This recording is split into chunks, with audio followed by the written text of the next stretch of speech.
Two of the best teams in the Western Conference collide here in the desert. Phoenix Rising FC, fresh off of stealing 3 points right out of the hands of Reno, taking on Real Monarchs Salt Lake City, who are a perfect 2-0 to start out this season. Good evening, everybody. Tyler Terrence, along with the ever-stylish and sometimes controversial ex-German pro Devin Kerr. And Devin, we are coming off of a scintillating week number 3. We'll take a look at the team of the week.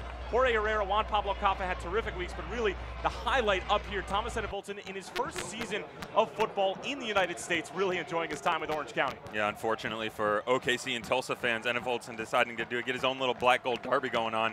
Did very, very well against both teams. 4 goals in 2 games, and rightfully so, player of the week. Jorge Herrera had 2 goals in his performance against Atlanta United 2. That was a draw. Juan Pablo Caffa was terrific as well. And obviously we have some player of the month voting to do. And for Phoenix, they have their man Solomon Asante up here, but Carlton Belmar, who has scored again just a few moments ago, going up against some really, really difficult choices here with Enevolton Herrera and Evan Newton. I mean, you rarely see a goalkeeper up here, but he has been outrageously good for FC Cincinnati. Yes, solid PK save on the follow-up as well, and unfortunately for Belmar and Newton, both teams going down recently. Swope Park Rangers going down to Las Vegas last week, FC Cincinnati dropping to Louisville today in that big conference game, so we'll see. But Father Time, Jorge Herrera stepping up, missing it, getting it done. Well, for the Monarchs, as they're going to take on Phoenix Rising FC tonight, are going to be relying on this man, and in my opinion, Devin, one of the best attacking players in the USL, Sebastian Velasquez. Yeah, and he probably doesn't get his due credit with all the big names around him in the like of Chandler Hoffman and Michael Chang, and he really does a great job in the middle. You'll see him as their attacking midfielder, holding things, pulling all the strings, making sure all the pieces are put together for this Real Monarchs squad. 9 goals and 6 assists in 2017 for a Monarchs side that fell in the Western Conference quarterfinals. And for Phoenix Rising FC, a man who has now been dubbed Solomon a goal a game Asante. 3 games, 3 goals, got 3 points for Phoenix with that PK against Reno. Super Solomon does not disappoint. Week in, week out, continuously surprising us with all the tactical capability that he possesses. And the Flying Ghanaian is looking to get the job here tonight in this Western Conference clash. Very vital 3 points on the line. A possible Western Conference final preview. Phoenix and Real Monarchs both in the top 4 of the power rankings. It's all coming your way next.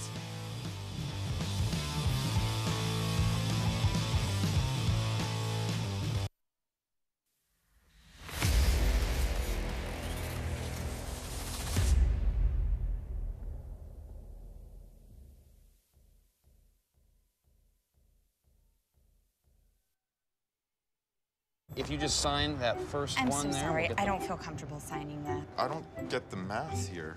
Was this the same car we talked about? What's this dealer preparation fee? I'm so sorry. This just is not. What we talked about.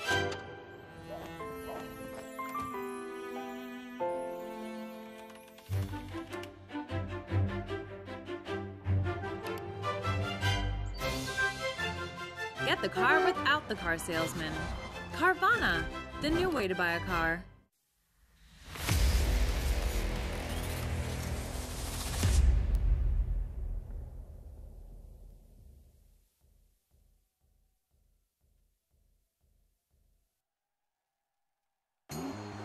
The 2018 Phoenix Rising FC season is in high gear.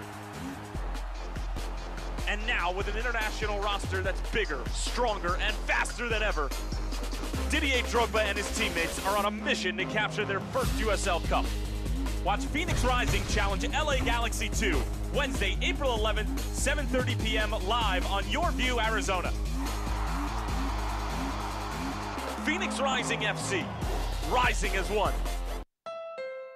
At Showcase Honda, we want to show you the best. Let us show you our massive inventory of new Hondas, like the 2018 Honda Accord, 2018 North American Car of the Year, Honda Civic, or Honda CR-V. Or let us show you a certified pre-owned Honda, one of the best values on the road. And let us show you an unmatched sales and service experience. Only at Showcase Honda. Easy to find on Camelback Road just west of the 51. Online at showcasehonda.com. Get to the show. Welcome back, everyone, to Phoenix Rising Soccer. Now, as the guys in the booth have already talked about the firepower of both clubs. It may come as a surprise to some fans that head coach Patrice Carteron is not exactly satisfied with where the team is. However, he's very happy with the spirit and how they're training. Even Carl Wazinski talked about the fight these guys have and trying to fight for positions, making the team better. You know what also makes the team better? Didier Drogba is dressing for the first time today, coming off the bench possibly. I don't know about you guys, but that's not a bad guy to have in your back pocket late in the match. Back to you.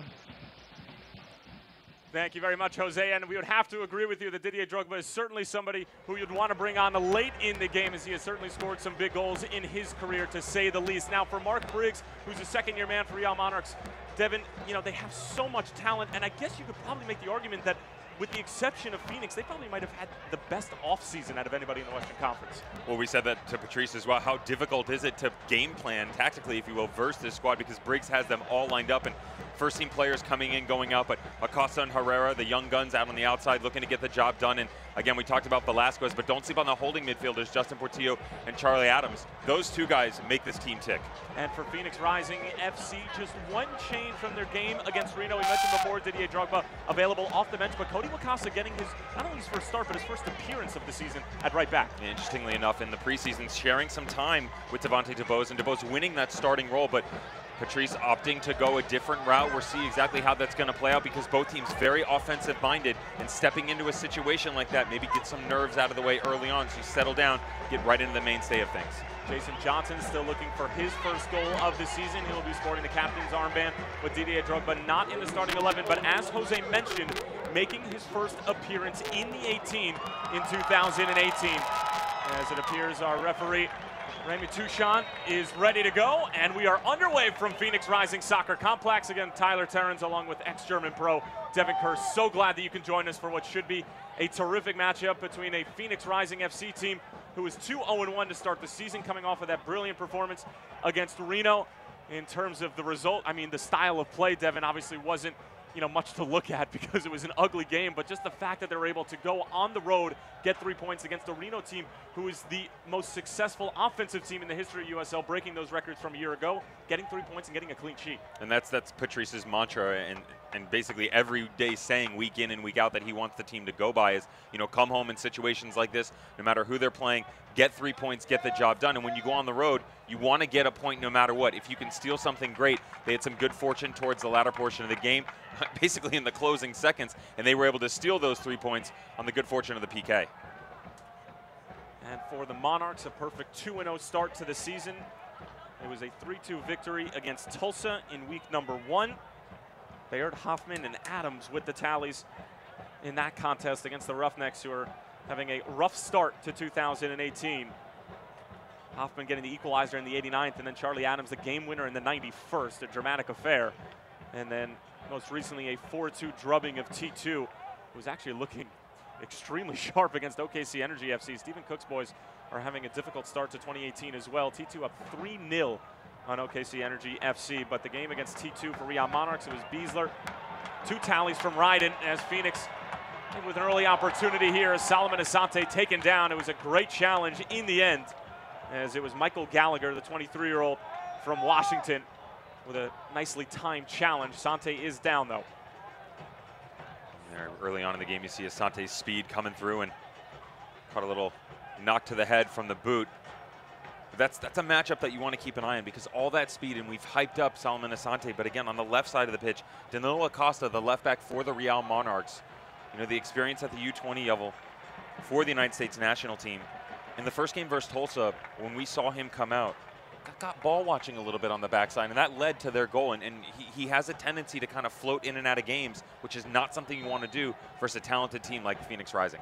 Well, the Monarchs have scored 7 goals in their first 2 games, but they've also given up 4. Not necessarily a stout defensive team, the reigning Shield winners from 2017. As this ball sent in, is a good one. Almost fell for Asante. Wasn't able to quite get the connection he was hoping for. He just always finds himself at the right place at the right time. Here's Johnson, able to get a shoulder to it, but First call from Rami Touchant will go against Phoenix. Well, I tell you step back to Asante's chance coming right across. That's a very, very difficult ball to hit, almost floating in midair as the entire play is coming towards you. As he steps up, he misses it. But then again, right there, Jason Johnson, he gets blown for the foul, and I understand that. But you have to, if he attacks the ball and goes up and makes a play on it, instead of trying this shoulder-to-shoulder charge, I think he gets away with it. Put something on goal. Test this goalkeeper early. Keep him honest.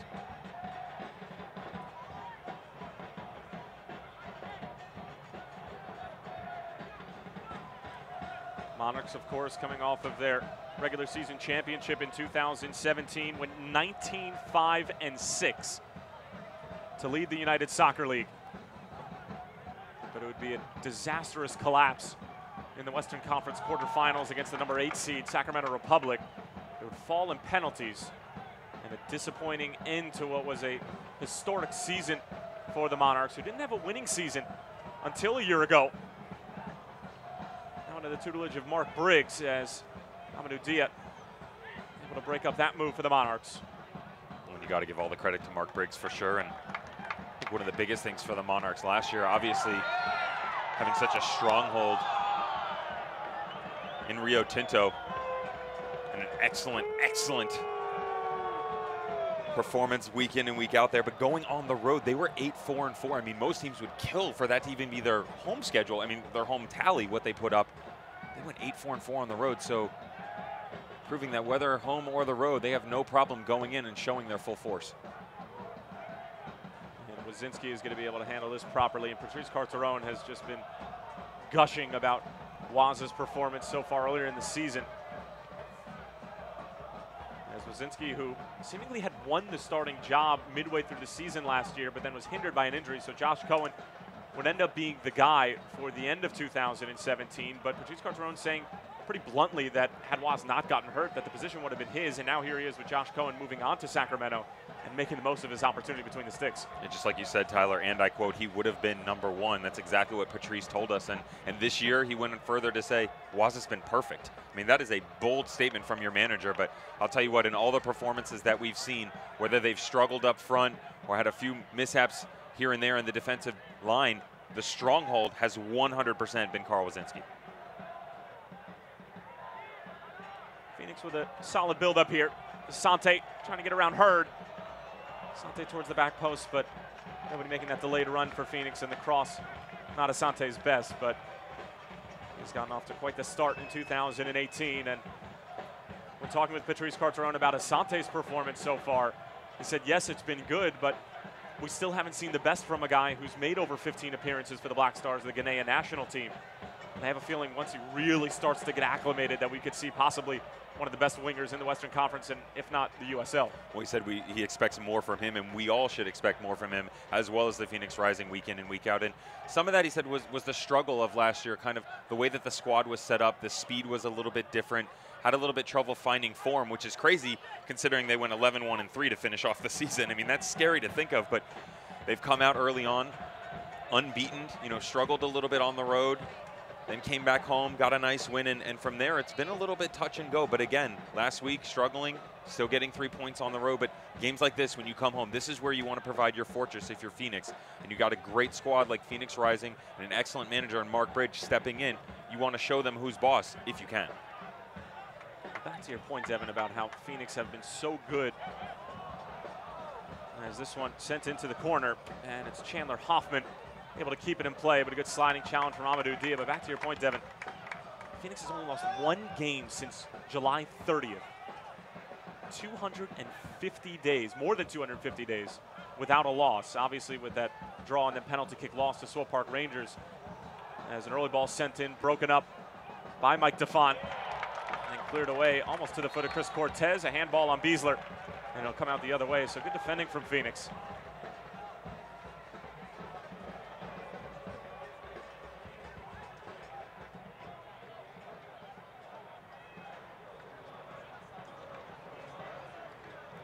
See 3 points tonight against the reigning regular season champs. Most points after 4 matches in club history. Getting back to the days as Arizona United as well. Here's Asante in a little bit of space. Sliding it through Cortez, but it's Sparrow off of his line.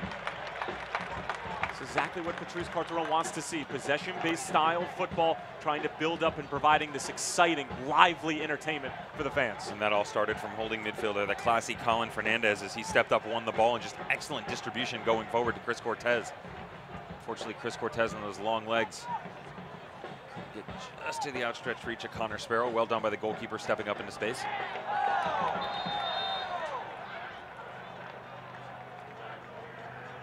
Jason Johnson getting tangled up.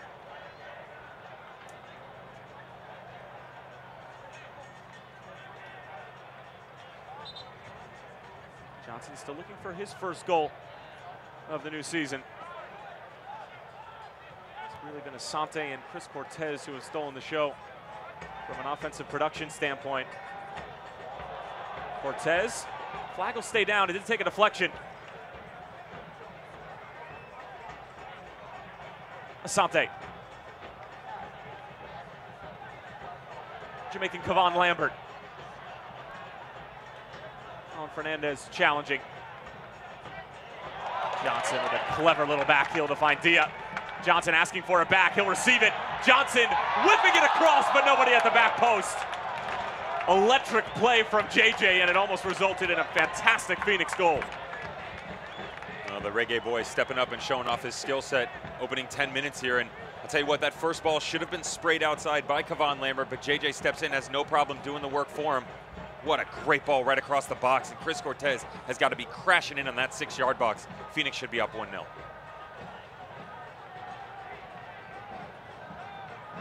looked like a similar play to their first goal of the season against Orange County, where Billy Forbes is on that left side. Obviously, it was Jason Johnson sending in the delivery. Billy Forbes is available off of the bench tonight. But they just pound the left-hand side of whoever they're playing against. And why not with the likes of Jason Johnson and Amadou Dia running at you? Plenty of firepower to go ahead and just try to break down the opposition one move at a time.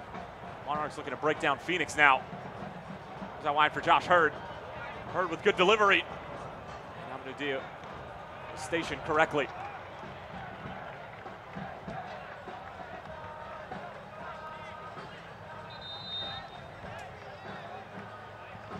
We're going to have an early substitution. And it's going to be Kalen Ryden, who's coming off of a brace in their match against T2. Coming on and replacing Danilo Acosta, 20-year-old from San Pedro Sula. We're trying to get more information as to why this substitution is taking place. Obviously, not even 11 minutes into this one, and Ryden coming onto the scene here.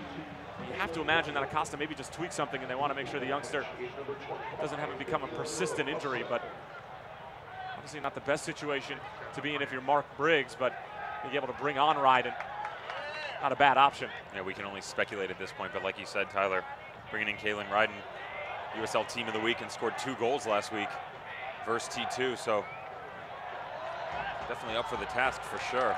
But you have to wonder in the opening minutes of this game what exactly is wrong with Acosta. And Phoenix will earn themselves a corner. We'll take a look at how Mark Briggs' side is going to adjust tactically, because obviously Acosta was playing that outside back position, but Ryden more so of a center back by trade. And this corner kick, as always, brought to you by Carvana.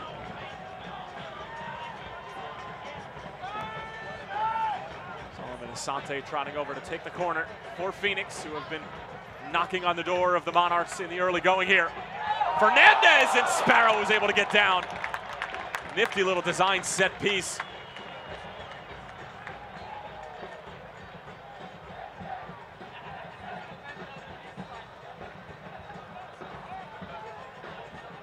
It's completely caught the Monarchs napping, and defending set pieces have been, say, a relatively well-known weakness of this Monarchs team. It was a game last year against San Antonio FC where they gave up 2 goals on set pieces in the last 2 minutes. And Fernandez had the right idea there. Yeah, well done by Colin Fernandez. Again, that's another difficult ball to hit, as it's coming at you with pace on the ground, a little bit wobbly, and he wants to hit that with his left boot. And that's one of those ones where he needs to put a little bit more power on it, lean over it, and put it on frame.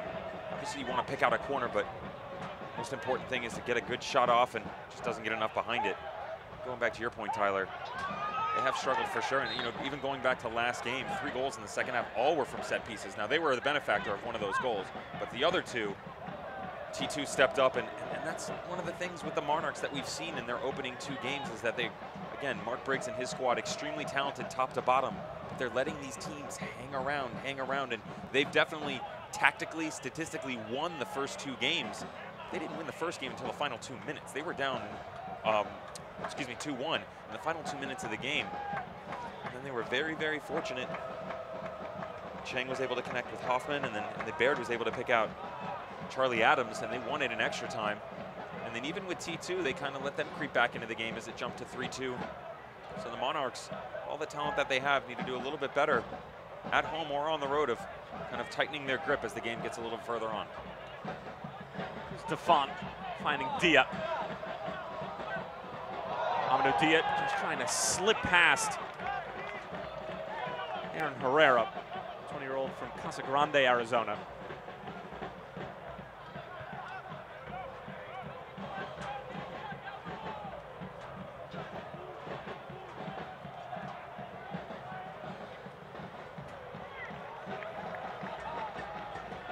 Fans, ESPN Plus is the new streaming home of the USL in the United States. Watch all the action throughout the 2018 regular season USL Cup playoffs starting Saturday, April 14th.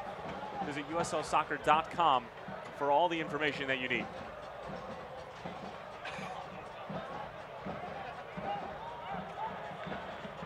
Ball over the top, intended for Asante. Flag is up.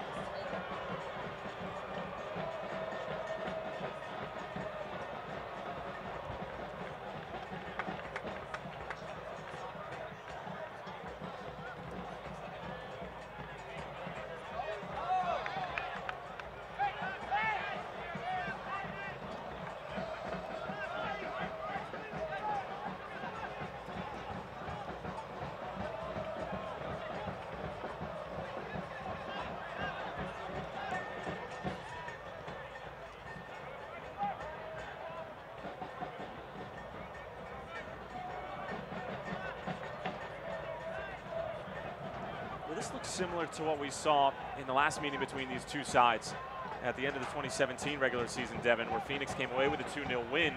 The Monarchs dominated possession. I think it was a 63% advantage for the Monarchs. But Phoenix deliberately outshot them on the other end.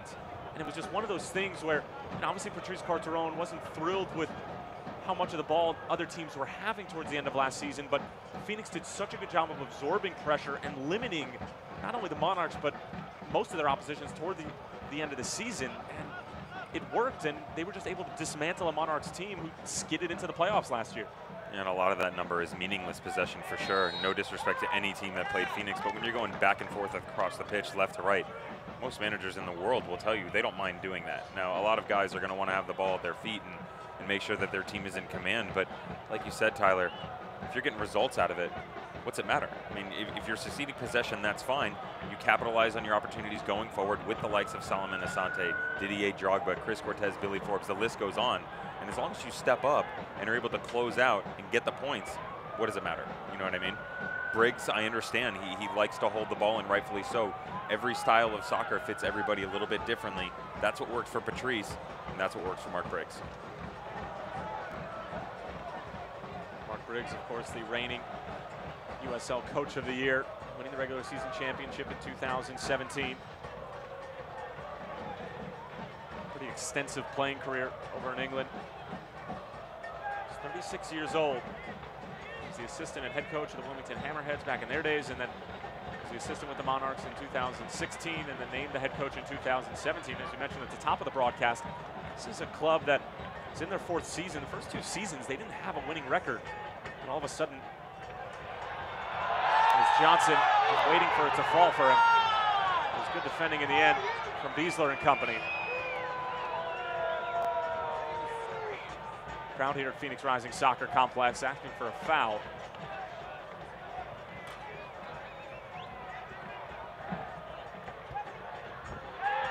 Fernandez steps up, good ball for Cortez. The flag is up.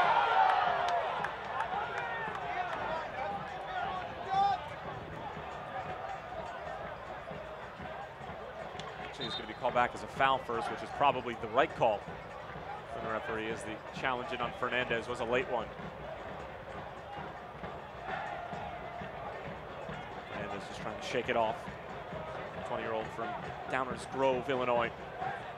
Came up to the Chicago Fire Youth Academy. Homegrown for the Fire.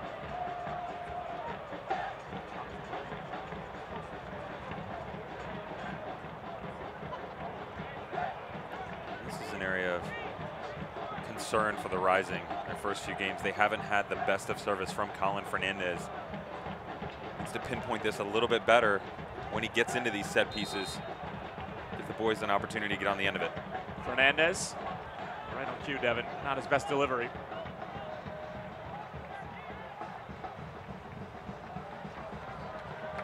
Staying on that, I'm surprised that Patrice hasn't stepped away from those services. Colin, again, 3 games in, has done such a great job in the middle of the field, providing support offensively and defensively, but just those set pieces can't seem to connect on a regular basis, and that's something you really need to capitalize on. We saw Solomon Asante step into those duties a little bit towards the end of last game, had some decent service, but it's something they really need to kind of get a stronghold on in training. So when you come up the dog days and got to deal with the better squads like a Real Monarchs coming down the stretch, I mean, obviously early on too, but when you get into the dog days of October and November, that's something that you need to have in your back pocket to go to, if you will. You don't want to keep wondering who's going to step up and take advantage. You have the Monarchs on one hand, who struggle defensively with set pieces, and then Phoenix maybe not taking advantage as much as they should of offensive set pieces. And they do gather a lot of free kicks just because of their 1v1 capabilities out wide, you know, with Billy Forbes, Solomon Asante, Jason Johnson squaring up defenders so often. The defenders are biting and diving a lot, and they do draw a lot of free kicks. But like you said, Devin, Phoenix could do a better job of taking advantage of those set pieces. A lot of the times doesn't even make it into the box or challenging the keeper by any stretch of the imagination. Yeah, when you've got guys that are 6'3", 6'4", 6'1", 6'2", having the ability to get in the box, again, you got to give them something. Giving them an opportunity to get on the end of it, put something into the mixer. And unfortunately, it's been a lot of repetitiveness of what we just saw, just a kind of lackadaisical ball played to the near post and easily headed out by the defensive squad. A little more than 20 minutes in here at the Phoenix Rising Soccer Complex between two teams in the top 4 of the Week 3 USL Power Rankings. Tyler Terrens along with former German pro Devin Kerr. Glad to have you with us for one of the juiciest fixtures of week number 4 in the United Soccer League. 2 other teams in the top 4 of the power rankings collided earlier today between Louisville City FC and FC Cincinnati. Gladson Awako shows a bit too much of that touch to Aaron Herrera. And it was Louisville City coming away with a 1-0 win. Cameron Lancaster with the lone tally in that one in front of more than 25,000 at Nippert. Referee says play on. It's Josh Hurd finding Sebastian Velasquez. Velasquez dancing on Luigi Mala. Great matchup here. Velasquez seemingly got the better of Mala, but Mala able to get a touch to it.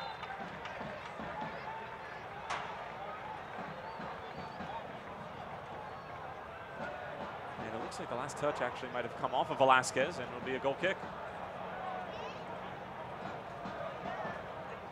Fans, remember, Select is the official soccer ball of the USL. For the latest Select products and special offers, please visit selectsportamerica.com to receive free shipping on orders over $50.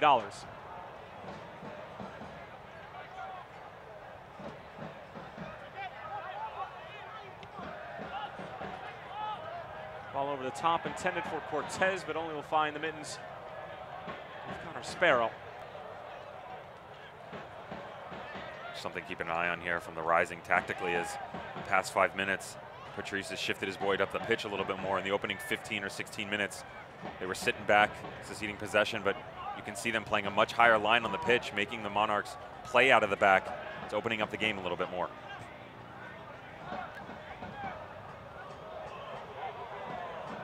Good build up here for the Monarchs, but the ball sent across, broken up by Asante. Gives it right back though.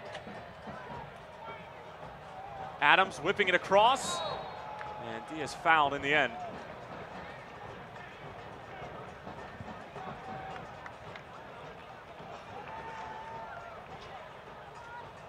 to your point about contrasting styles of play and teams who maybe sit in a little bit more, secede possession, like to go on the counter. For you, in the modern game now in the past few years, what have you seen to be the more successful style of play, or does it just sort of depend on which team decides to go which way and making the most of which tactical path that they want to pursue? I think it's the latter. You definitely have to take advantage of your opportunities. Some of the best squads in the world in every league are so contrasting in style, and if you can stay true to yourself, that's the most important thing. Prime case in point is sitting right in front of us. Cortez trying to get it back for Fernandez, and Fernandez was taken down on the latter half of the give and go.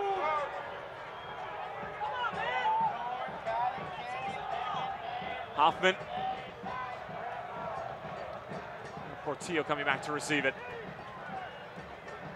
Portillo coming over with Michael Chang from the Charleston Battery. A team that finished as the #2 seed in the Eastern Conference a year ago, but then got drubbed by New York Red Bulls 2 in the first round. Great first touch here. Chandler Hoffman on the first time, but can't find the frame.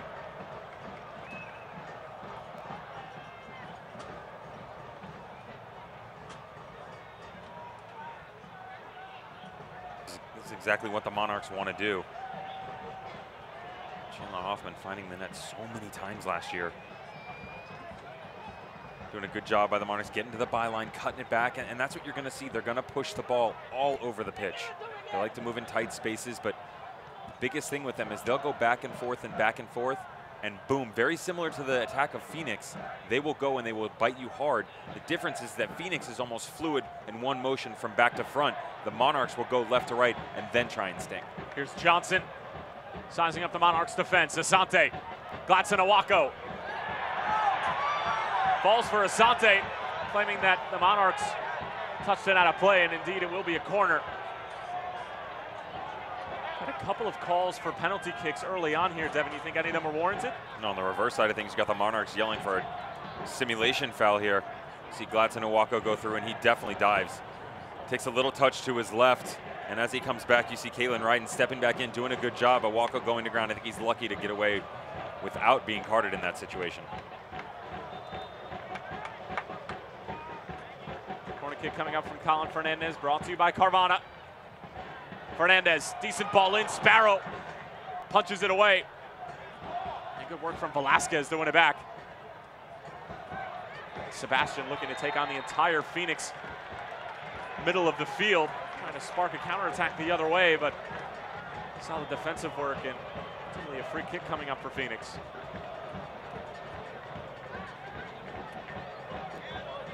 For two of the most offensively talented teams in the USL. Relatively quiet first half of these first 45 minutes. Not too many chances for either side. Fernandez, good ball, flicked on by Johnson, and Sparrow gets a huge touch to it. We were just knocking the delivery from Colin Fernandez, but that ball was put on a silver platter for Johnson. Sparrow able to keep it out. And that is exactly what you want from situations like that. That's an excellent ball served into the middle. What a great flick on, but I'll tell you what, how about Connor Sparrow in behind the back and just through the crowd, able to get his fingertips on it. That's a great save. Portillo, good work in tight quarters. And then Mike DeFont just slowing up the counterattack, and it'll actually be a throw-in for Phoenix, who are pinning back the Monarchs in their own end. Long throw and finding Cortez.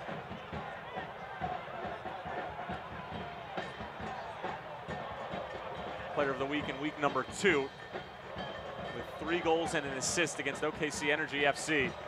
We're still trailing T2 3-0 at the moment at home. And that game actually is a final now. Charlie Adams taken down from behind by Kavan Lambert.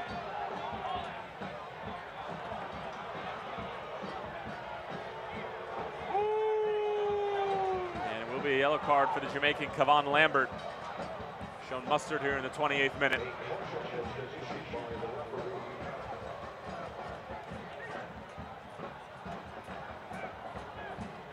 6'4" holding center midfielder for Phoenix, who Patrice Carteron actually likes more as a number 8 or a number 10, which Devin and I have talked about before.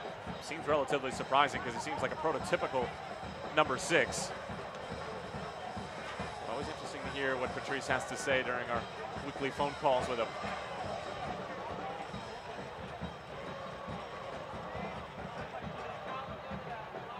Set piece coming up for the Monarchs as we approach the half-hour mark. Portillo gonna pick out somebody at the back post. The header right into the hands of Waz.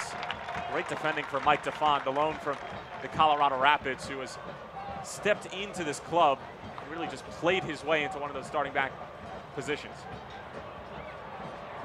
And that's something they're going to have to keep an eye on, the rising Justin Portillo. Great server of the ball for sure on a lot of the set pieces. His counterpart not playing in the middle with him tonight, Pablo Ruiz. Such a deft left foot. Going to share the duties. Mark Briggs, you can see him on the side pick up the tempo. He's motioning to his troops to kind of get things going. Doesn't like what he's seeing out of his squad. Not really pushing the pace. So he'd like him to pick that up. Here's Ryden cutting in on Asante.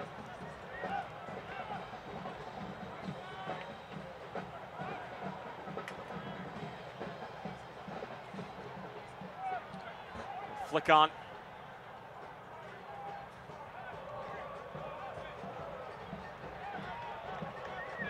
Asante finding Chris Cortez, but unable to find Johnson. Good hustle from the captain, but results in a Monarchs throw-in. We're very busy in the offseason. Picking up the likes of Master Cashier. Justin Portillo is on top of the ball now, as well as Michael Chang, Kalen Ryden. Bolstering our already phenomenal roster. And is nipped out by Gladson Awako. And the Ghanaian conceding a corner here. Awako also looking for his first goal of 2018, joining Phoenix mid-season a year ago.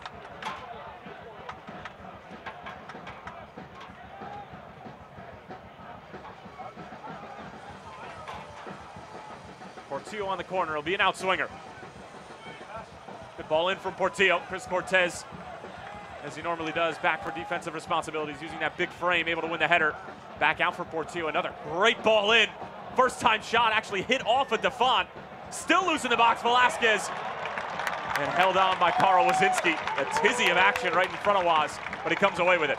Oh, great job from the Monarchs on the first ball and then the second and third. A little bit of confusion by the back line of Phoenix. They were kind of pounding away, and once again, Justin Portillo, one ball after another, just great service in. You're going to see that from Chang on the outside as well. Shocked the Monarchs weren't able to slot one away there, and that's, you know, that's something we saw last year. A lot of Chandler Hoffman getting on the end of those balls, and he's been very quiet in situations like that early moments of this season.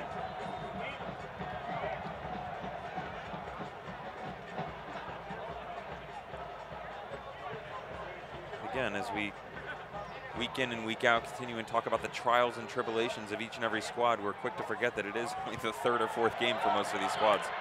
Turnover from the Monarchs, falls for Cortez. Pulls his shot wide in the end.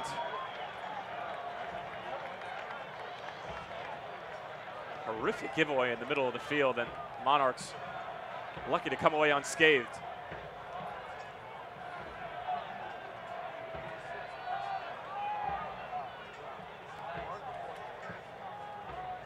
Fans, make sure to visit your Valley local supermarket and pick up a Phoenix Rising branded bottle of Arizona Gunslinger.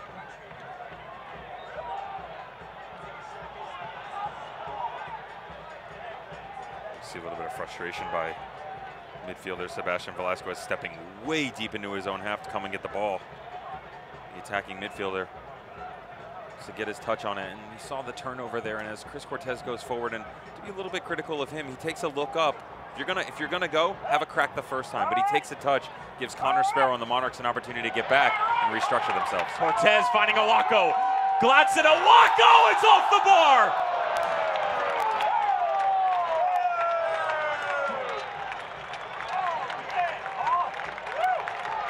Awako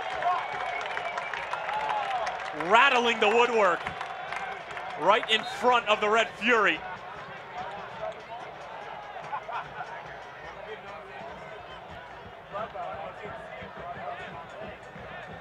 What a phenomenal strike with his off left foot. Oh, and this is what Carteron wants from his boys. He wants them to be direct, and he goes very, very direct. Deft flick with that left foot, trying to pick out that up corner, grabbing the upper 90 and just right off the woodwork. Very unfortunate that doesn't hit the back of the net. Well, Awako has been timid in the first few weeks, Devin, and you and I have talked off air a lot about how we were expecting to see a lot more from him during the preseason in the first few games. That was the most direct play that we've seen from him at the start of 2018, as he's able to find Asante here. And back for Awako, the two Ghanaians playing catch. Asante now, he's gonna go for goal, and Sparrow somehow tips it over the bar. Well, I was just about to say he's played much more of a supporting role to Super Solomon right there, and Solomon on cue steps up and has a go on his own. Connor Sparrow, unfortunately the benefactor of target practice right now for Phoenix Rising.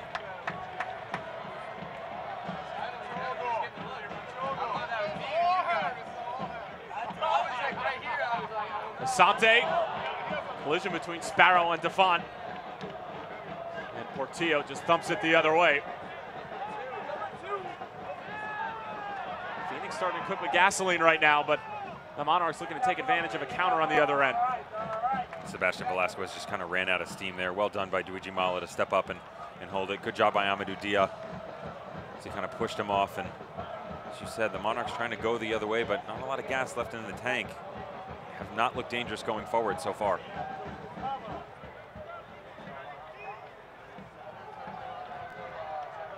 Defont curl it into the path of Chris Cortez. The flag stays down. It's over for Amadou Dia. How's that for a challenge? Nick Beasler right at the last. I believe the flag was up on the far side.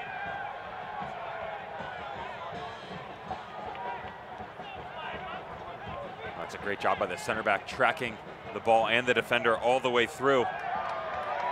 Center backs don't get a lot of love in the limelight, but are you asking for love? I was waiting for it. I was waiting for it. Do I not give you enough love? It's too much love.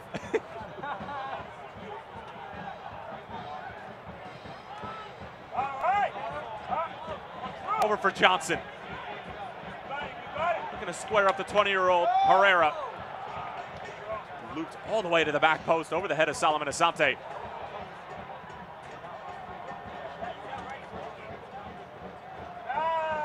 Monarchs look all out of sorts. Phoenix trying to take advantage. Record something tangible. Johnson.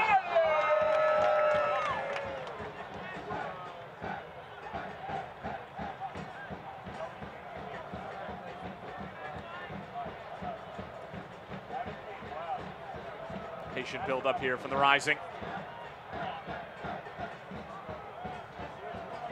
Turn it over now. It's at the foot of Sebastian Velasquez. Sending a decent ball the other way, asking a lot out of Josh Hurd. And Hurd committing the foul. Claiming that he got the ball, but the former Bethlehem Steelman getting the man as well.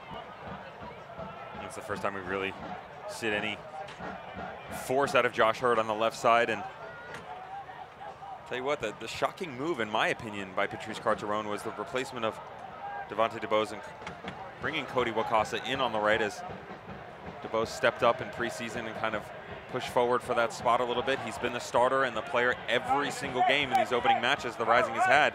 Wakasa's done a good job so far. Awako, he's going to tee it up again, and Sparrow able to get down.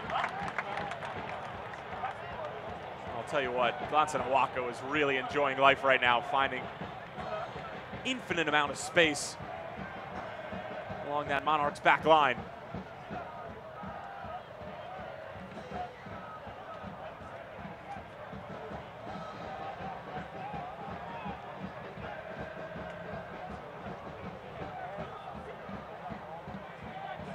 It's in for Kalen Ryden. Time to pick somebody out. Like Defont, good defending. Hoffman, nipped out from behind, and Mala wisely lets it roll into the hands of Carl Wazinski. Good communication between those two. Center back got stepped on a little bit there, but Luigi Ma on that big frame is definitely a force to be reckoned with as you try and break down the very talented back line of Phoenix Rising. That was a question mark coming into the season, but has done very well so far. Patrice definitely restructured them, and he told us that a little bit more unorganized last year. Again, we referenced it at the beginning of the broadcast, dealing with some speed issues, but great ball forward. How's that for a first touch? Jason Johnson was hoping for Solomon Asante, but Kalen Ryden right on cue. Tracking back nicely for the Monarchs. Still with Phoenix. Colin Fernandez. Intended for Asante as Connor Sparrow offering a helping hand. That's super class by Connor Sparrow, and I'll tell you, track back to Jason Johnson just a moment ago. That's a confidence thing that you just saw right there. Haven't seen him put anything in the back of the net, hasn't been assisting on any goals, and just very linear in his play this year. The Jason Johnson of last would have had a crack on goal in a heartbeat. We saw him put in a couple of goals last season from ridiculously acute angles. I remember one where he was literally on the byline against Tulsa and somehow snuck it through the legs of the Roughnecks keeper and was able to tally it up in that thrilling 4-3 win over the Roughnecks. He did something similar when he went into HEB Park and took on Justin Billiou and RGV on the left side of the pitch, and just, like you said, dawdled and danced his way behind the entire back line, took one little cut in, pinged it to the far post, and put his team up. But let me ask you this, is it as simple as him seeing the first one go in the back of the net? Yes. With Jason Johnson, I think you can honestly say yes. The biggest thing with him is it's just confidence, and we've alluded to it before that sometimes he's going to shift into that supporting role, but when you don't have Drogba on the field and Cortez goes quiet, someone's got to step up from a performance standpoint as well as from a leadership standpoint. And Jason Johnson has even gone on record saying, you know what, I'm a man of few words. I like to lead by example. Lead your boys by example. Bold for Herrera.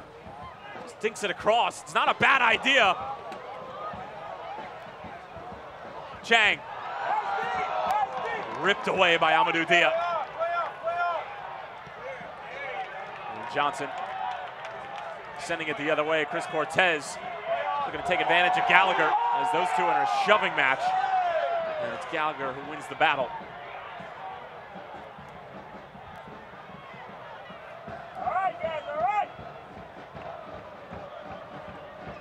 Lambert and Velasquez. Velasquez winning that 50-50. Reoccurring theme here for the Monarchs. Velasquez leading the charge. Over for Hoffman. The flag is up.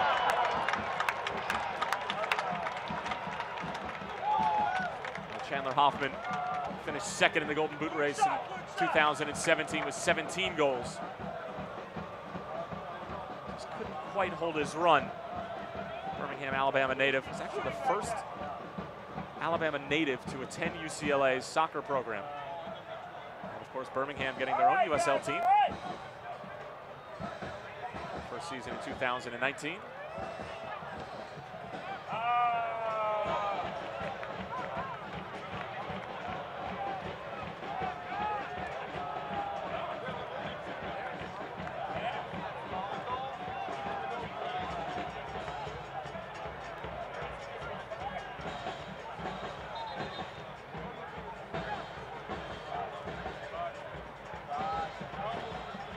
Fans, make sure to have your say in who becomes the USL Player of the Month for March and which players earn the USL Goal of the Month and Save of the Month awards by casting your vote this weekend at uslsoccer.com. One player featured for the Player of the Month is on the field right now in Solomon Asante, 3 goals in 3 games.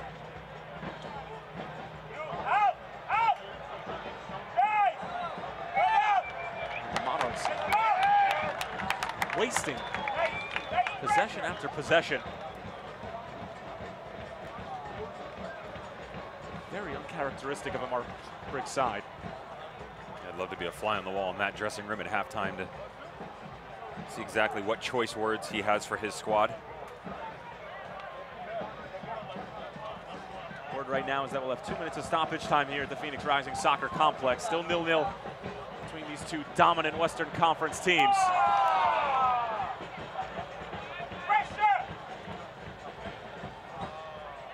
Velasquez bringing it down, but only to the foot of Jason Johnson, and then Velasquez committing the foul.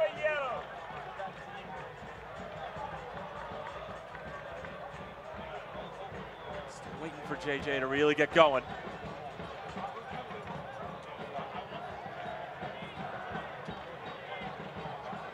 Goals in 2017. The former VCU Ram.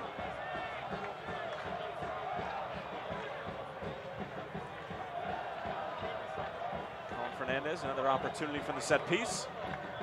And the big bodies are forward for the boys in red.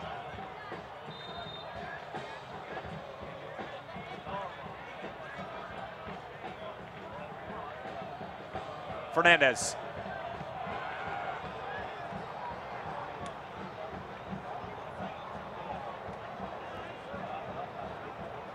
Once again, Colin Fernandez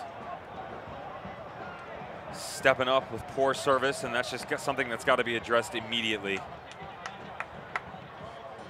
got to put someone else on the ball in those situations because he's not up to form at all. Cortez gives it a little thigh action over to Jason Johnson towards the byline. Somehow able to get it across. Johnson putting his hand up. Claiming that the ball had traveled over the byline. And we're going to have a change now for the stoppage time. It's just going to be a minute.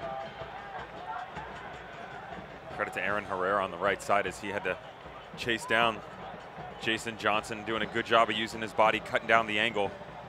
It's not always about speed in situations like that.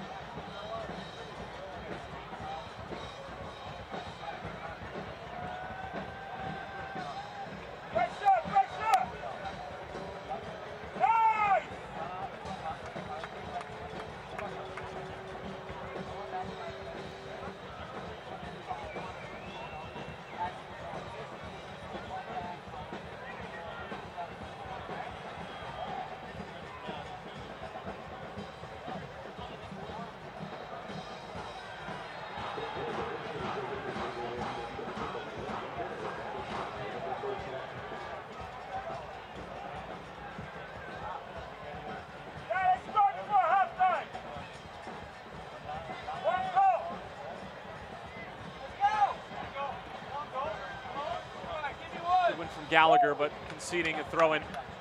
Real Monarchs defensive third. Fernandez turning the corner. Great tackle. Really well done. A foul afterwards as Fernandez maybe a little bit frustrated there. Very well done by Charlie Adams, stepping back, holding midfielders, seeing exactly what kind of game Phoenix was trying to play and got his body in front of the ball.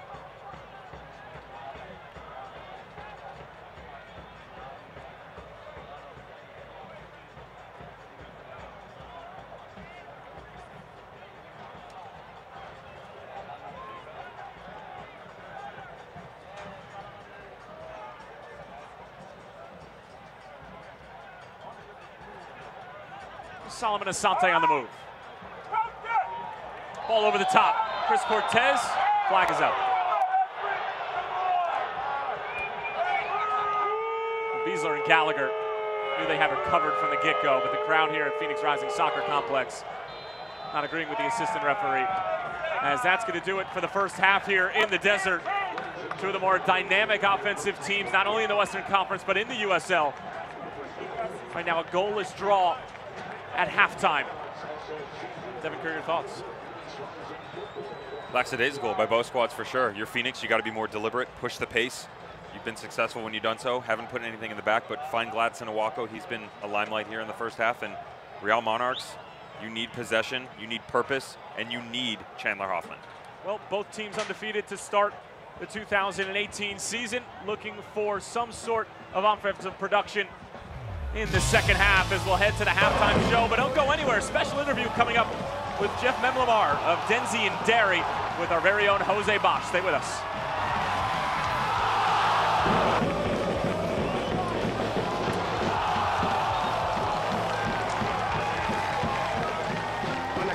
Yo soy el Dr. José Francisco Carrasco de Happy Kids Pediatrics. Para nosotros, sinceramente, lo más importante es la salud y el bienestar de sus niños. Happy Kids Pediatrics son clínicas especializadas en pediatría enfocadas en la salud y el bienestar de los niños con localidades cómodas, limpias y cercanas a usted. Podrá ver al mismo proveedor médico constantemente. Aceptamos access, aseguranzas privadas y precios especiales para pacientes sin seguro médico.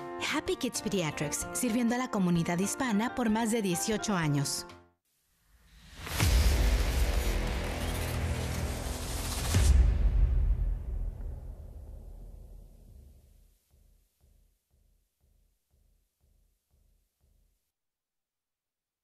If you just sign that first I'm one so there. sorry. We'll I don't feel comfortable signing that. I don't get the math here. Was this the same car we talked about? What's this dealer preparation fee? I'm so sorry. This just is not. What we talked about.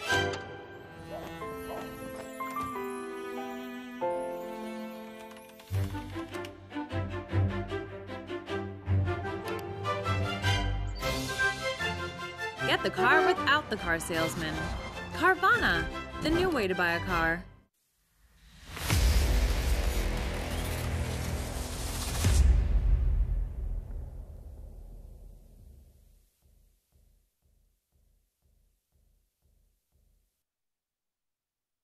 La temporada 2018 de Phoenix Racing FC está en marcha. Con un equipo internacional que es más grande, más fuerte y con más velocidad que nunca, Drogba y sus compañeros tienen como objetivo conseguir su primera Copa USL. No te pierdas el desafío de Phoenix Racing y LA Galaxy el miércoles 11 de abril, 7:30 p.m. en vivo en Yorkview, Arizona. Phoenix Racing FC, nos elevamos unidos. And welcome back, everyone. I am being joined by Jeff Mamelar from Dan Sizing Dairy. Oh, there we go, from Dan Sizing Dairy. And Jeff, you're a new partner with Phoenix Rising. How excited are you guys to be able to partner with a local team like Phoenix Rising? You know, we're so excited. At Dan Sizing Dairy, we're passionate about our cows. We're passionate about the quality product we produce. We're passionate about our community. And we see a lot of synergy with Phoenix Rising. Of course, you guys maybe don't know as much about cows, but you put a quality product on the field, and you guys are out in the community all the time, and we just love to align ourselves with an organization like yours. Now tonight you guys are passing 5,000 bottles of chocolate milk to the fans. Why is chocolate milk important for athletes? Chocolate milk is a fantastic sports recovery drink. So after you're playing soccer or go out for a run, take chocolate milk. It's all natural product. You get your protein in the chocolate milk, and come grab a pint after the game here, and you can try it for yourself. I can tell you from experience, I love Dan Sizing chocolate milk, but that's usually after just sitting on the couch, binge watching shows, then running. So I'm sure the athletes out there will appreciate it more. Back to you guys. Thank you very much, Jose. And Devin, I don't know about you, but I am jonesing for a glass of Dan Sizing chocolate milk after that interview. Great stuff from Jose Bosch. And we have round number 4 of Jake Edwards' interview coming up. Don't go anywhere. Hi, we're being joined today by Jake Edwards, president of the USL. Just getting ready to kick off an exciting 2018 season. Jake, thank you very much for joining us today. Great, my pleasure. You know, we're getting ready to kick off the 2018 USL season, but this year has also been very crucial for the successful launch of USL Division 3. Talk to us about, you know, the league and kind of the steps that are taking place to get ready to kick a ball with them next year. Yeah, that's a great deal of work that's gone into that so far. It's been a 2-year project, and we're kicking off in 19. Very excited. It's a significantly important step that we're taking here because there needs to be more professional soccer. There are a significant number of communities and fans that don't have access to a professional team of their own. And there's an opportunity there to go into these communities. We want professional soccer clubs that are going to be here for many years to come. And we'll follow the same model with the right ownership, with the right venue, and with you know, great professional players now between the 2 professional divisions, and also with our pre-professional league, our PDL, our Elite Amateur Under 23 league. Now with the 3 properties, you'll actually see more integration of these leagues. Division 3 is going to have a huge impact on the growth of the sport. What does Jake, as president, think about when you're looking ahead for the next decade? What are some initiatives that you kind of see on the horizon? We set a long-term strategic plan out that took us through 2020. Some of those projects are going to carry on beyond that.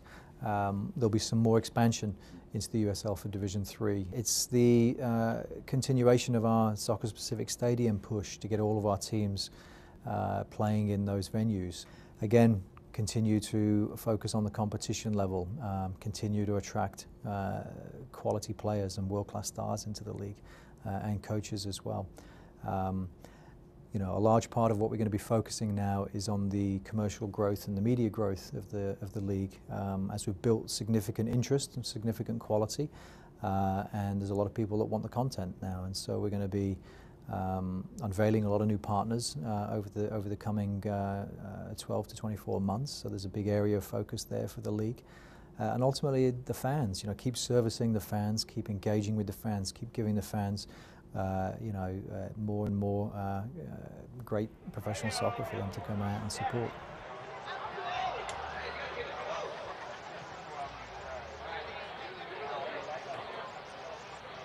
And we're back. I'm here with Gordon Benson from the VP of USL competition. And Gordon, we had a really great event here in Phoenix called USL Experience. Can you talk about that a little bit? Yeah, we sure did, Jose. It was a immersive experience for 67 of our Super Y League players. They came in and got to live the life of a pro here in Phoenix. The first day, as soon as they flew in, we took them around the stadium, gave them a tour. They did media day, got some gear.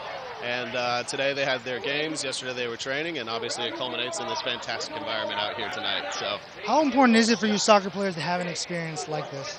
Yeah, I think it's critical.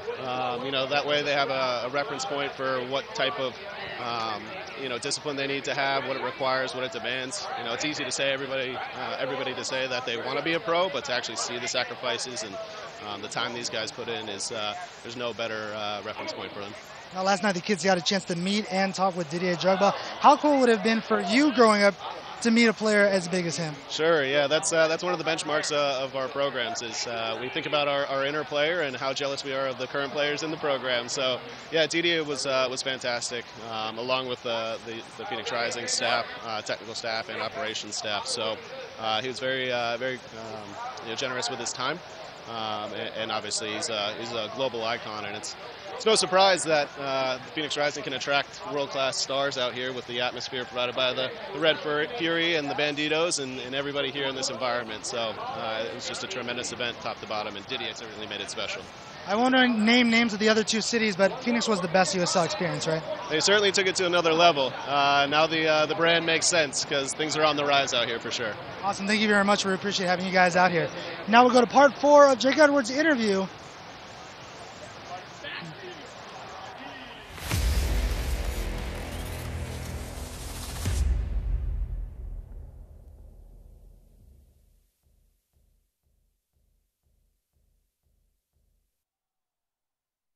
If you just sign that first I'm one so there. sorry. I don't feel comfortable signing that. I don't get the math here. Was this the same car we talked about? What's this dealer preparation fee? I'm so sorry. This just is not what we talked about.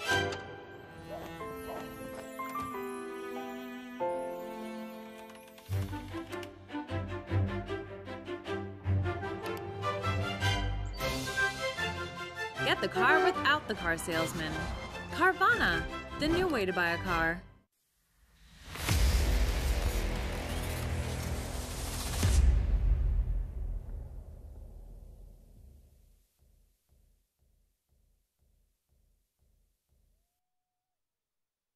Worried about your kids' health care? Sick of doctor's offices with no appointments available? Let Happy Kids Pediatrics help. Our hand-picked staff is carefully cultivated to provide professional and compassionate care when your child needs it. Plus, we happily accept access, private insurance, and even offer special pricing for patients with no health insurance. With over 18 years providing quality health care to Valley children in our convenient Valley-wide locations, you can trust your child's health care to Happy Kids Pediatrics.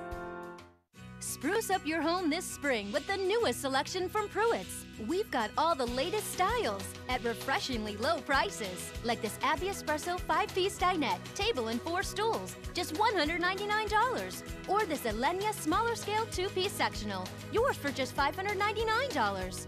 Visit Pruitt's for the best selection and lowest prices this season at Alma School and Ray or Thomas Road and 34th Street. Pruitt's, proudly serving the Valley for over 65 years. Second half kickoff between Phoenix Rising FC and Real Monarchs right around the corner here at Phoenix Rising Soccer Complex. A couple of goose eggs for these two dominant Western Conference teams who are at the top of the power rankings. Came out from week 3 in the USL at number 3 and 4 respectively. Tyler Terrans along with Devin Kerr. And Devin, we'll take a look at some of the highlights from the first 45 minutes. And Phoenix had a couple of opportunities where they were really knocking on the door, asking all the right questions of the Monarchs, but so far, the team from Salt Lake City has had all the answers. Oh, we talked about the Rising being more direct. Any success that they did have, although not finding the back of the net, was being very direct. Seeing a great ball played in, something they've worked in on the training ground, and Colin Fernandez just stepping across again. You got to lean over that, hit it a little bit harder, buddy. Give your boys an opportunity, put it on net. But Connor Sparrow doing a good job one after another, making great plays, and really thought they had found the back of the net here. One of the few balls that we've seen by Colin Fernandez turned in, but JJ gets a nice little flick on, but again, Connor Sparrow up to the task. One of the few good deliveries that we've seen from Colin Fernandez, not only in this game, but throughout the course of this season. We'll be keeping an eye on his ability to deliver the ball from set pieces. And then for the Monarchs, they would have a couple of half opportunities. This was an odd one. It actually hit off the back of Gallagher. Velasquez has a chance, but Carl Wazinski, that 6'4" frame, was able to keep it out. Pretty stereotypical and traditional with their play. You'll see balls swung in and swung out, and a lot of stuff coming from the outside. Good service from Chang and Portillo and Hurd usually, but just not seeing that at all tonight. And someone that you and I talked about on the broadcast that has really stepped up his play here, especially offensively, is Gladson Owako. Played much more of a supporting role, but had a few cracks on goal here in the first half. Unfortunately, finding the woodwork a few times. And then his compatriot, Solomon Asante, who was looking for goal number 4, had it denied by Connor Sparrow, and right now he is by far the man of the match in this one. You say Patriot, I say Patriot, but either way, they're both trying to find in the back of the net. And again, the biggest thing you're going to see right there, similar possession, similar shots on target. Shots in general a little bit more, but again, the goose eggs for both squads. You say goose eggs, I say donuts. You know, it is what it is at the end of the day. And right now, it is a 0-0 draw between Phoenix and Real Monarchs. So we'd see both of them continue their unbeaten start to 2018, but I have a feeling that both of these managers are going to have more than a few words with their troops during the halftime that we are currently moving through. Second half kickoff just a few minutes away, and we'll take a look at the upcoming matches for Phoenix Rising FC. They travel to Los Dos, which was the site of Didier Drogba's Thunderbolt from last season, from about 40 yards out, and then it's a nice little homestand. You know, they started the first 2 out of 3 games on the road, able to return here for a big matchup with Real Monarchs, and it'll be nice to be able to have Patrice Carteron and his guys to be able to come home and have a couple of big games against Swope Park and Fresno right here in front of Los Bandidos and the Red Fury.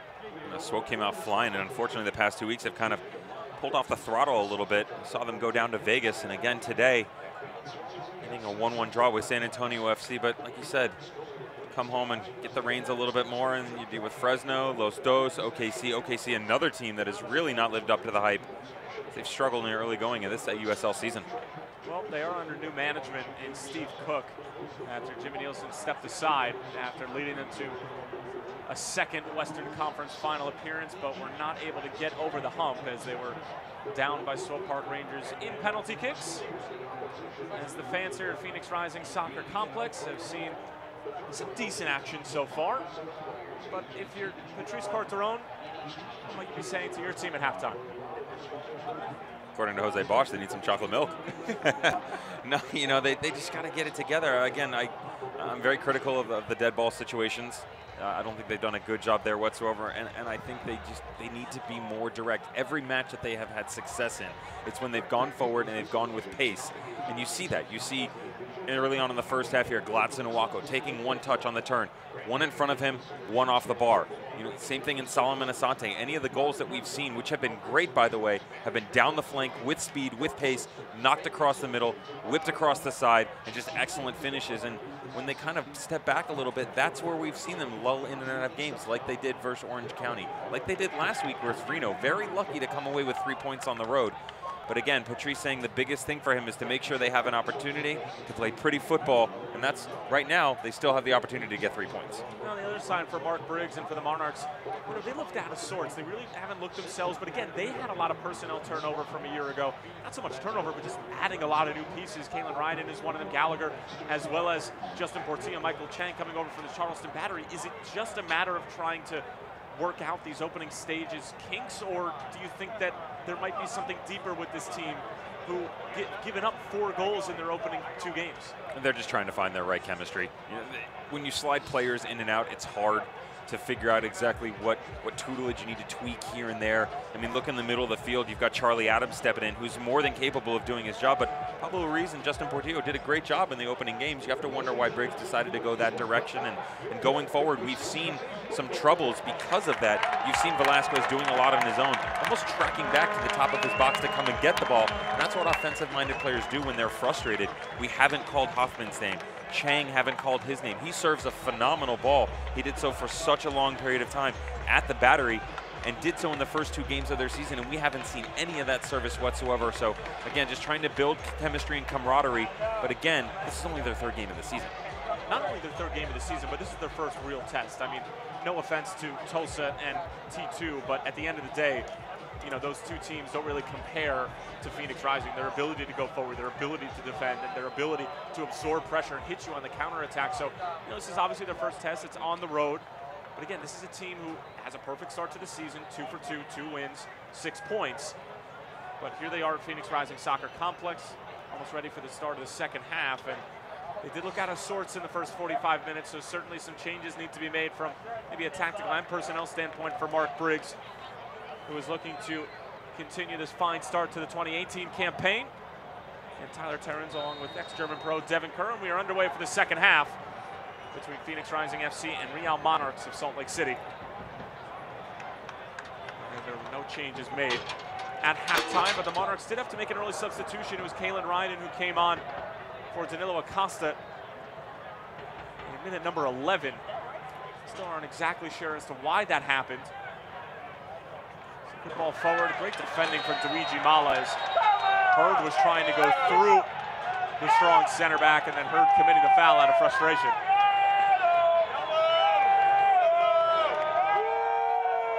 Hurd coming over from the Bethlehem Steel in the offseason, native of Victoria, British Columbia. Well, again, that's not exactly someone I'd want to be picking a fight with, as you see the 2 squaring off, and I think Hurd's more frustrated with himself than he is with the referee about blowing the whistle.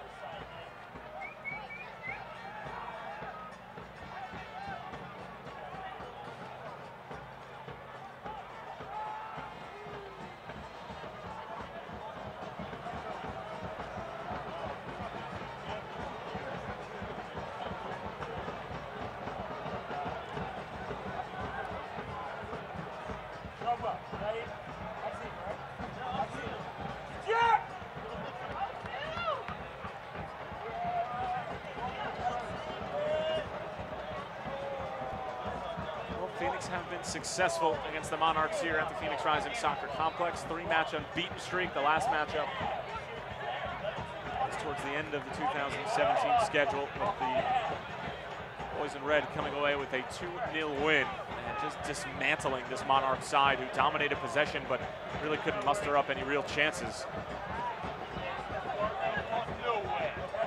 Jason Johnson and Sam Hamilton with the tallies in that affair. And then it was a draw and a loss. The 2 teams almost dead even in 2017. Will there be anything to separate these 2 at the end of these 90 minutes? The ball forward for Ryden. Ryden bending it in. Late run arriving at the back post, but well defended by Amadou Dia. A corner coming up, but that's probably the smoothest transition we've seen from Monarchs from back to front. It's also eerily similar to a goal that we saw versus Tulsa, where Monarchs coming out of the back, actually moving from left to right in that situation, played a great ball out to Chang. Chang knocked it into the sweeping Hoffman, missed the first touch, but got it on the rebound, and you see their build-up. They'll kind of slowly make their way across midline, and then they strike with purpose, they go fast. Adams on the corner, brought to you by Carvana.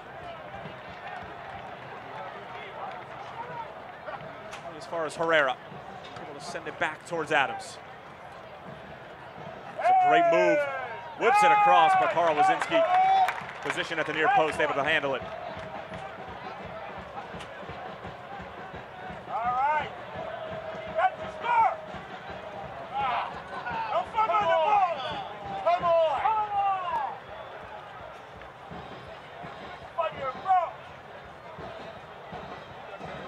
Ton from Cody Wakasa tonight. Getting the start for Devontae DeBose, who was normally in that right back position. Awako going back for Colin Fernandez, but the flag is up.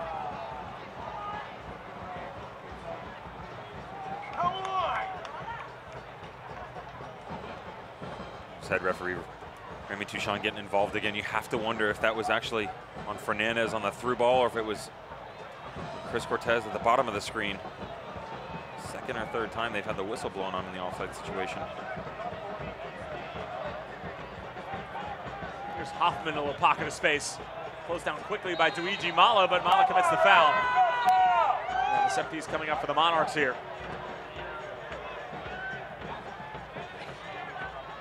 difference that having a set-piece delivery expert can make. Portillo's delivery 9 times out of 10 is going to be on point. He's going to give his big bodies an opportunity. He did the same at Charleston Battery for a number of years, being able to pick out the likes of Forrest Lasso, Skylar Thomas, Taylor Mueller. Wearing a different colored jersey now, but still the same technically sound Portillo. Decent delivery, but Wazinski going to rise above everybody and collect. I don't mind the idea there. Real Monarchs have knocked a lot right into the middle and trying to switch things up. Onto the back post as they move their big left back, Kalen Ryden, to the opposite side of the pitch. And Fernandez not only called for the foul, but shown mustard here in the 51st minute.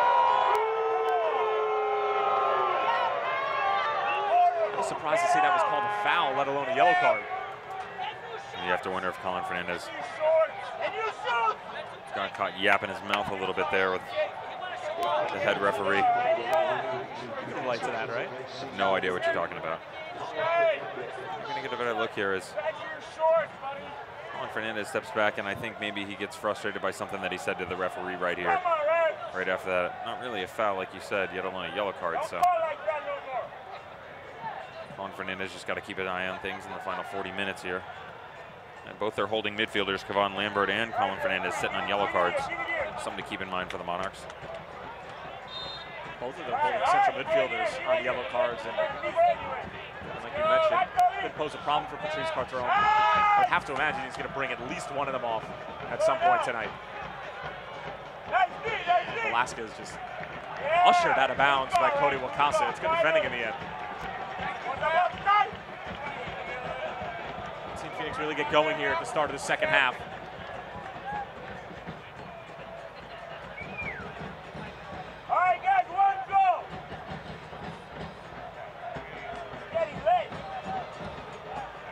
Monarchs will be at Seattle Sounders 2 this upcoming Wednesday, and then they'll have a week off, and then they're at the Tampa Bay Rowdies on April 21st. So a little cross-conference matchup. That'll be a great game in Ao Lang. Teams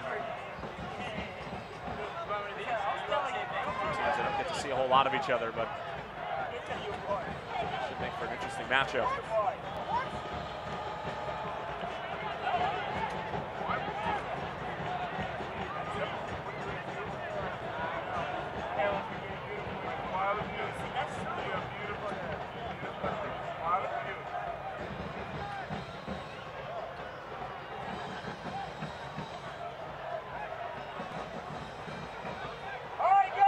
Solomon Asante looking to take on Ryden. Look at the pace from Asante. Squares it across. Sparrow gets a touch to it.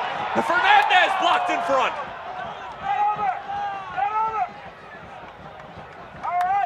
Still could be danger for the Monarchs. Dia. And cleared away by Nick Beasler. But Solomon Asante just continues to make things happen. There's that sting of Solomon Asante we've seen so many times. This time he's whipping the ball across, and how clever from Gladson Awako to drop that ball right in front of Fernandez. Good defending by the Monarchs, but once again, isolated on the right-hand side. The Monarchs don't really have an answer out there. And Kalen Ryden struggling to keep up with Solomon Asante.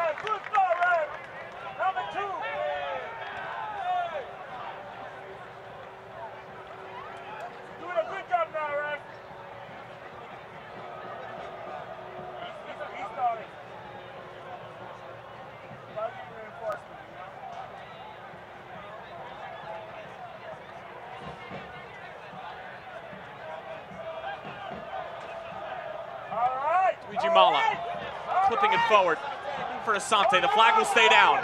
Solomon Asante still with it. It'll fall for Awako. Lambert thought about it. Back over for Asante. Plenty of space towards the back post. And well defended from Herrera. Making a homecoming of sorts, originally from Casa Grande, Arizona.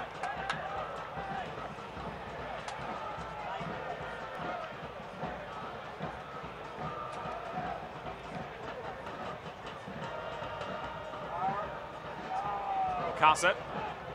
And we get it to Asante. Lambert. Gets it on his right peg. Scoops it over the top, but nobody making the run for Phoenix. And I think when Asante goes back and Patrice has him watch tape of this game, he's going to be frustrated with himself. Did such a good job in that one-on-one situation that when he gets that nice little bounce, he released the ball a little bit too early, knocking it back. He had loads of space in front of him. Definitely enough time to take another touch and have a crack at goal.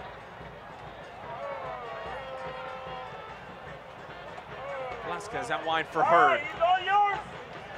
All yours!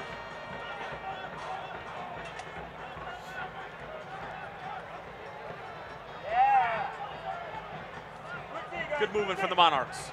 Now it's with Justin Portillo.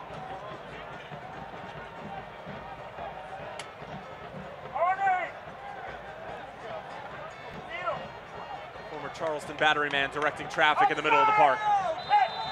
And again, Monarchs caught offside and frustrated Mark Briggs along the touchline. USL's official Twitter feed keeps you up to date with news, live game updates, and highlights from around the league 24/7. Follow @USL on Twitter.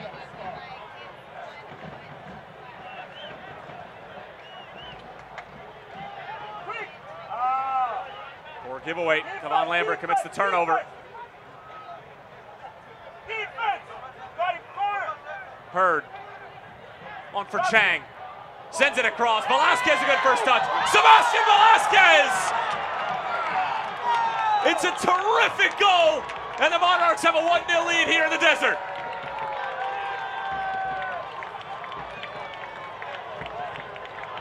Well, this is exactly what the Monarchs do. They do a good job pinning the Rising in their own half. Great job defensively winning the ball back and getting to the byline, and they do this. They push with pace, they push with numbers. Once again, Michael Chang switching from the right over to the left to Velasquez. Whew. Nice little touch in behind the back line and a great finish. There's only so much Waz can do from about 7 yards out. As some of the fire has been extinguished almost from this Phoenix Rising squad, you can almost feel them pushing, getting that opening goal. Their sails have been deflated a little bit here. Velasquez with his second goal of the season, coming off of his first against T2 last week. Could this one prove to be the game winner? Phoenix looking to answer. Wakasa couldn't fall for Johnson, but he sends it wide. And I have a feeling Chris Cortez probably should have gotten a touch to that. Oh, you can see the frustration by Chris Cortez. Let's talk about the service from the right side of the pitch. Great bending ball to the back post. It's the first time that we've seen something like that from Cody Wakasa. Excellent overlapping run. Excellent response from Phoenix as well.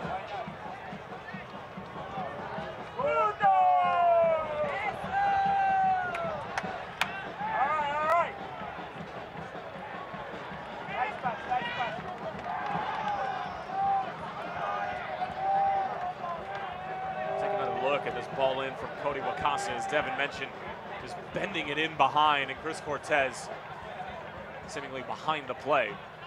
His long legs start to seem like they're filled with lead as you approach the 60th, 70th later minutes of this game.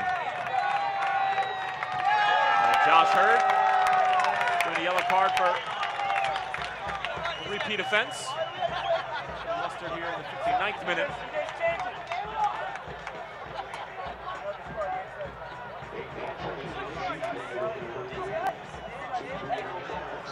Trying to find his way with the Monarchs here, Josh Hurd. We've seen a lot more out of Kalen Ryden on the left-hand side than we have of Josh Hurd. Ryden's making so many overlapping runs that Hurd's having to hold back for him a little bit. As you said, Tyler hasn't been able to find his place here tonight. The Monarchs have some talented wingers on their roster, and I have a feeling that Hurd's playing time could diminish if Master Cashier is able to find his way into the starting lineup. Double-digit goal scorer for the Colorado Springs Switchbacks a year ago. Cashier available on the bench tonight for Mark Briggs.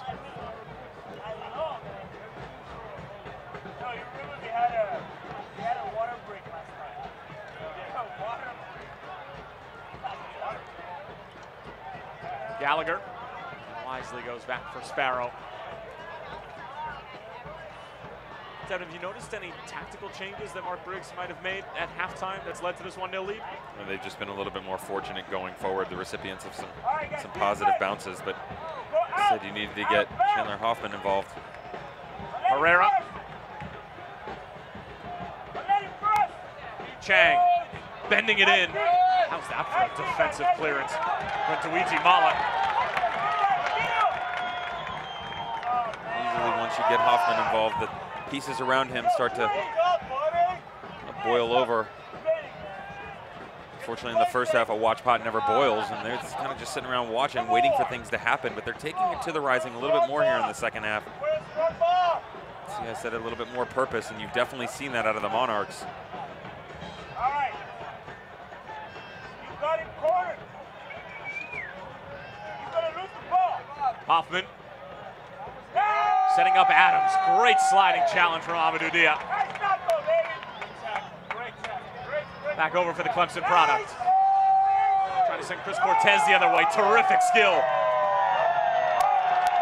Unbelievable hold-up play for the big man. Dia into the box. But the run's a bit tardy from the Phoenix attacking front.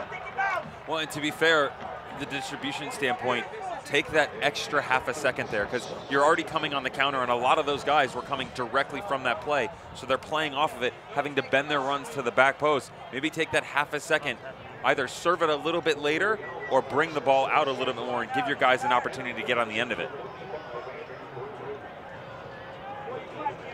And we're going to get our second substitution of the night from Mark Briggs, as it's Andrew Brody coming on and replacing Aaron Herrera. And substitute brought to you by Capriati's Sandwich Shop. Fanatically delicious.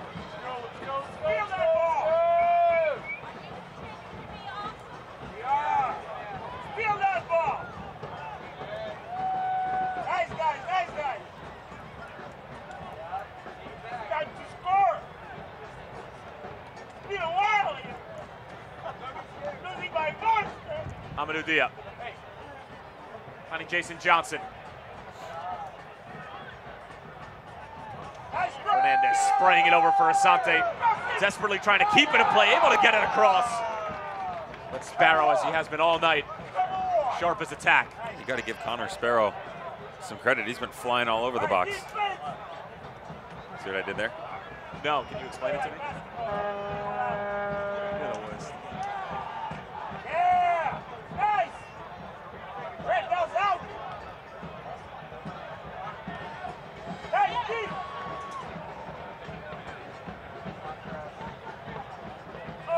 Hey, he was marking him. Portillo.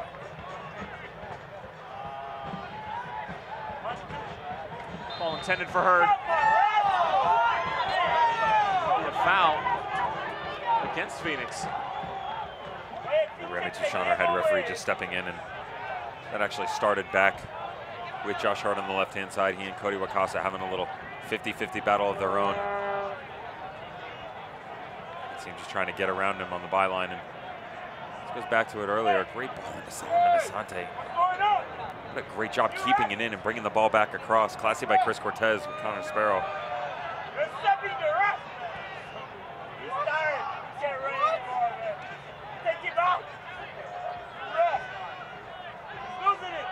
Some of the Furion Banditos trying to make friends with our head referee this evening. You think? Best friends. Last touch off of Ryden. All right, guys, all right. Nice, quickly. Bring it up. A little more than an hour of play here at Phoenix Rising Soccer Complex. Tyler Terrens along with Devin Kerr, Sebastian Velasquez with the lone goal in this affair so far. Nice. Proved to be the game winner. I'll have to wait and find out. 25 minutes remaining. Velasquez committing the foul. The crowd were hoping that Remy Touchon was going to offer Velasquez a yellow card. Dia trying to use his pace on the outside and able to win a free kick for his efforts. There's the one we saw just a moment ago on Colin Fernandez. Ball played in, and Not a terrible foul, just getting into it with each other. It's Justin Portillo doing his role, stepping up into the middle. This is one of those situations we talked about, Tyler. 65th minute. Haven't seen a lot out of Colin Fernandez. How about Gladson Owako stepping up, giving them the opportunity?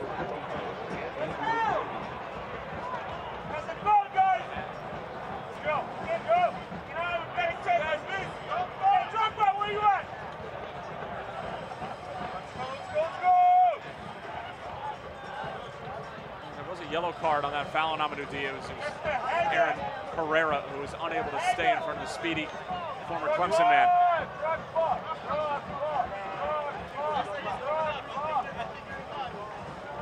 Or rather, Andrew Brody, that is. Brody coming on for Herrera in that outside back position. As this ball is bent in, Sparrow has to cover strong fists.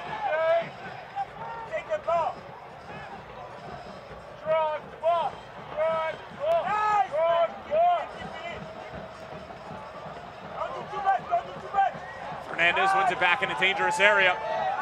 Kevon Lambert lining up the shot. Yeah, I think everybody that pitched knows that Kevon Lambert's been trying to have a crack on goal this entire game. Just one of the opening moments of this second half, and ever since then, ball's been kind of glued to his right foot, looking to put something in the back.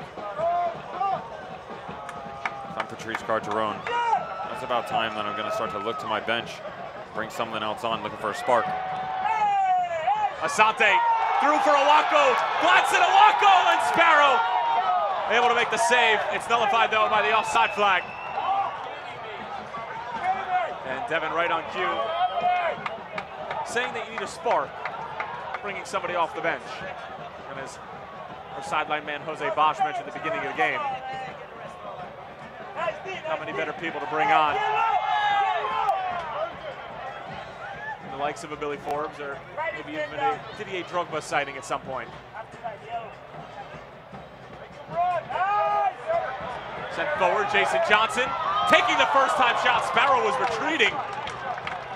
That's why Johnson thought he would have a go, but Devin, you mentioned Jason Johnson in 2017 would have a crack in situations like that. It's good to see him even having the thought process. Yeah, that's what he needs to do. Continue to push forward and use that pace that he has, and he sees the keeper off his line and just wants to have a little go. Connor Sparrow is actually way off his line. He's got to put a little bit more effort behind that, but good job from Jason Johnson having the vision to see that the opportunity was there.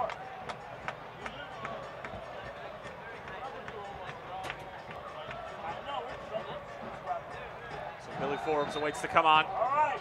And it looks like Turks and Caicos man make his way onto the field here. Came on as a sub against Reno after he was on international duty with Turks and Caicos, actually captained the side. As the substitute Billy Forbes with Gladson Owako, brought to you as always by Capriani Sandwich Shop. Fanatically delicious subs. And Gladson Owako had a pretty solid game himself. Comes off here in the 68th. That's definitely one of the best showings you've seen out of Gladson Owako this season. Hard-working all over the field this evening. The steps were ticking away on his odometer. Sante gives it away and is clutching that left knee. Hopefully not too serious.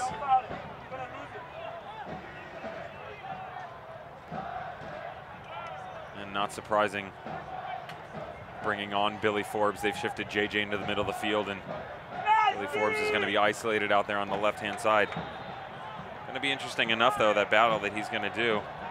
He goes against 22-year-old Andrew Brody, who's come on. And he's the recipient of a yellow card recently, too. So Billy Forbes, keep that in the back of his head as he takes on these challenges, closing moments of this game.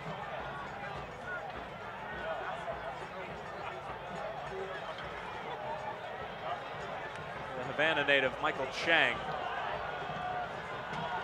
having a word with the referee, claiming that he was fouled on that play, but Amadou Dia cleanly stripped the Cuban. Defected to the United States in 2012.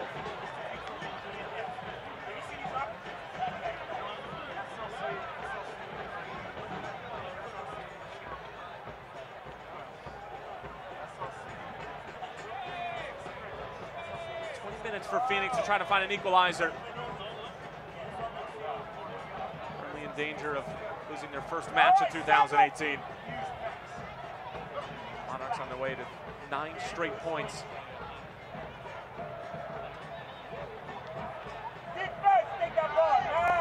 Lambert.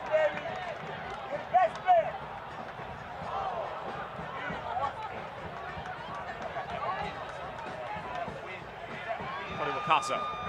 Seeing him in a much more advanced role in the second half. Asante eluding Ryden, and it has to be a yellow card for Ryden. It will be, as he's shown mustard here in the 70th minute. And now that's both outside backs for Mark Briggs sitting on a yellow. Yeah, it's unfortunate for Kalen Ryden, but he almost had to. He put himself in that situation. A little bit of topsy-turvy by Solomon Asante, shifting back into the middle and using his quick feet here, whoop, right around Kalen Ryden, and just Ryden tries to go the professional route, takes him down, and gets a yellow card, deservedly so.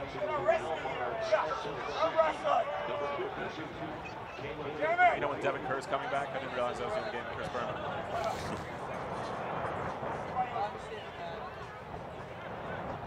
Along to Stuart Scott, but no problem. All right, guys. Once again, Colin Fernandez on the ball as the clock tick, tick, tick, tick, tick, tick, ticks away.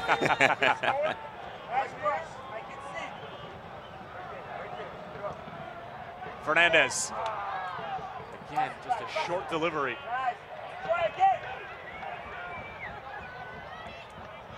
Illinois native driving forward. Plenty of numbers forward for Phoenix right now. Do well to just send it towards the back post. Wakasa.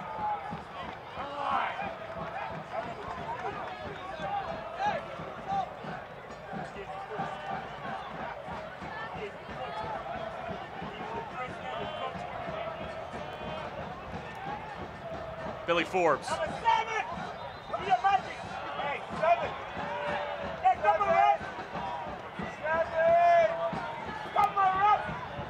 Phoenix Rising fans, you can win 4 Phoenix Rising tickets just by watching Phoenix Rising on Your View Arizona. All you have to do is listen for the keyword and then enter it on social media, and you could win. Plus, all winners are entered to win the grand prize and all expenses paid trip to watch Phoenix Rising take on Las Vegas Lights FC on October 10th. Tonight's keyword, unbeaten. Number 3, all yours. Yeah.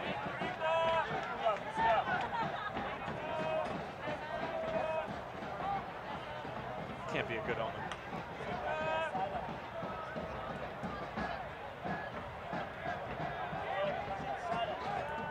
All right, number 3. Give me to my number 3. 20. All right. Solomon Asante. 1, 2. It's a return pass from Jason Johnson. Looks at a great cross, Cortez, and it flashes past the far post. That was it.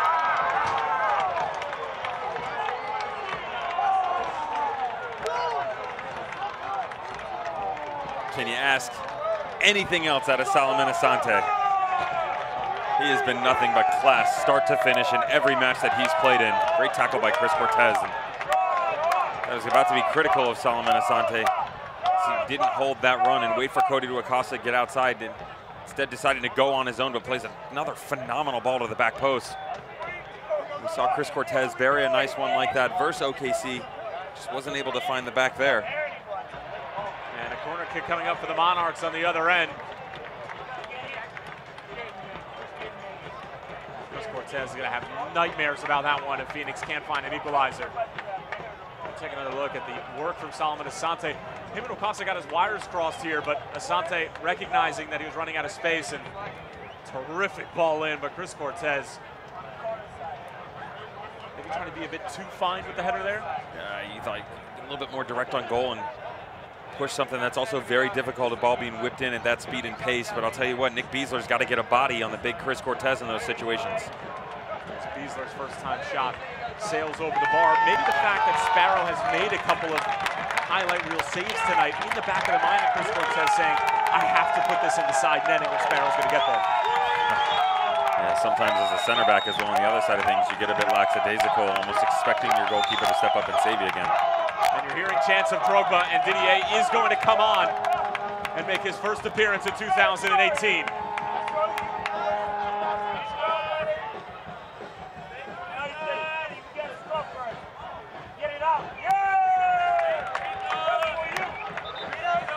comes the Chelsea legend.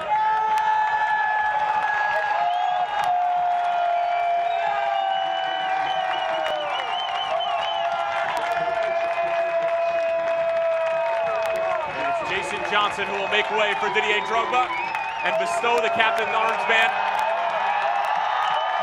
on none other than Didier Drogba in this substitute, brought to you by Capriati Sandwich Shop. Fanatically delicious subs. And perhaps the super sub Didier Drogba can provide a delicious moment for the fans here at Phoenix Rising Soccer Complex. And snatch that equalizer.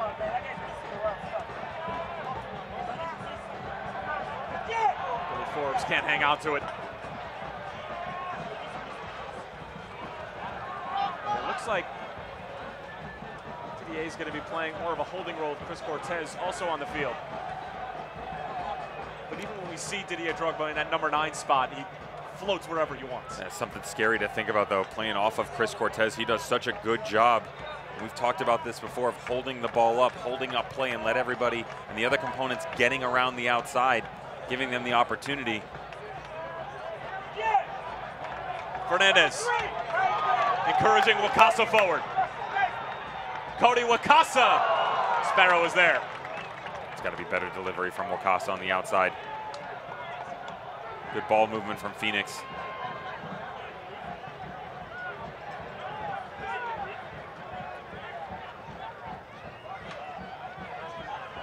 I'll tell you what, you don't normally hear the word soccer IQ thrown around when talking about a keeper, but it seems like Sparrow is just constantly anticipating delivery, movement, just really acting as that last line of defense for the Monarchs. He's been terrific tonight. Yeah, he's definitely got the wherewithal, and his wits are about him for sure.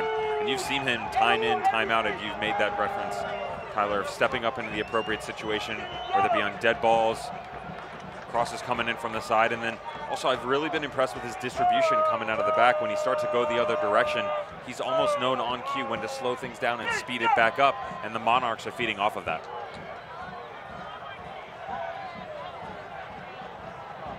There's a look at Didier Drogba making his first appearance of 2018.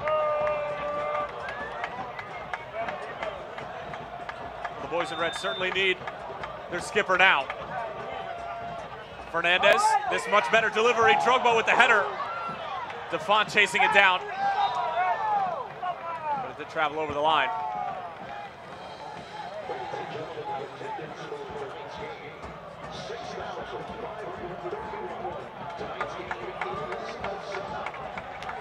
Which teams are hitting peak performance in the USL? Find out every Monday afternoon when USLsoccer.com power rankings are released to see where your team ranks after its most recent result. 2 out of the top 4 teams, as we mentioned before in this broadcast, on display here. Phoenix and the Monarchs, 3 and 4 respectively.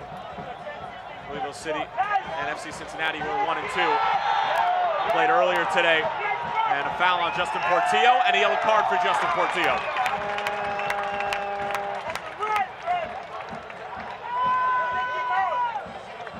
Once again, Justin Portillo and the Monarchs in another situation where you almost have to make that foul defensively. So good tactically going forward. Such a high pace, you don't want to give him another opportunity, but what are you going to do when you turn the ball over unnecessarily like that?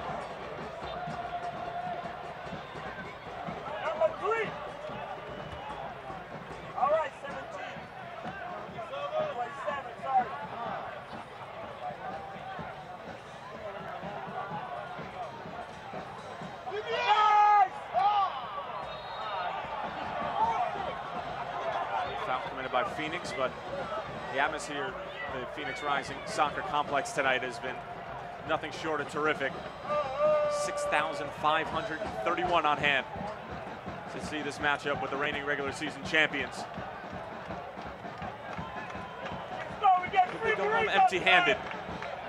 And now it's Sebastian Velasquez's goal that stands alone. Didier Drogba and company find an equalizer.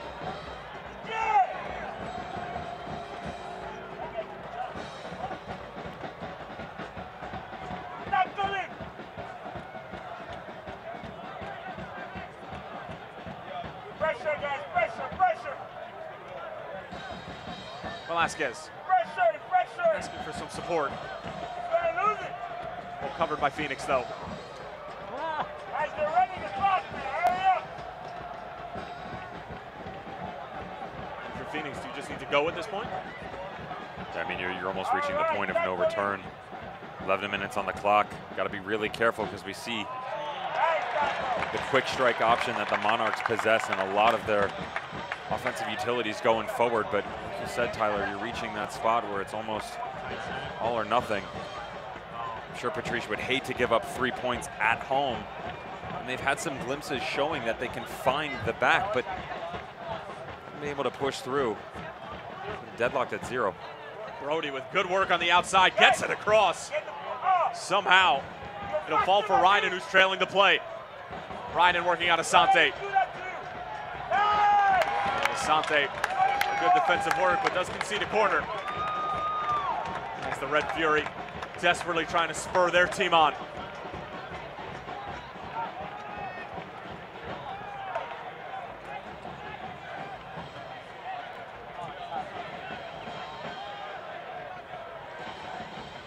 Corner kicks, as always, brought to you by Carvana.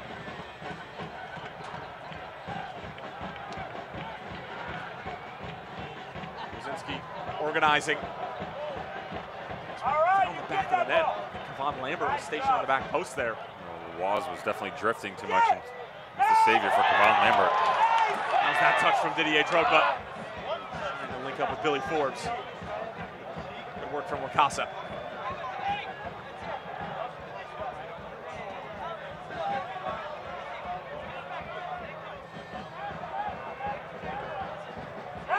Colin Fernandez. For Asante. Solomon Asante! Trying to pick out Didier Drogba. Clearance only as far as Kevon Lambert.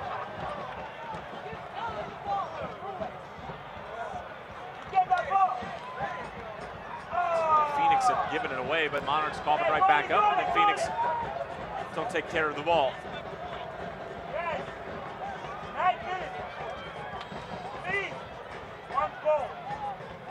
And right on point, Tyler, you can see the outside backs of Phoenix Rising moving high up the pitch. Amadou Dia is well up, almost right outside the 18, standing about 10 yards from Billy Forbes.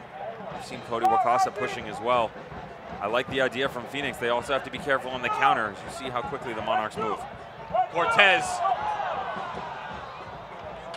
Too much steam on it, and it was offsides as well. Credit to the Monarchs, who really did not look good in the first half. It looked like Phoenix were going to find a breakthrough, but maybe a raucous halftime speech from Mark Briggs, a couple tactical changes, because there hasn't been that many personnel changes, and they have completely turned it around here in the second 45 minutes. It's definitely been better from a defensive standpoint. You've seen much more organization.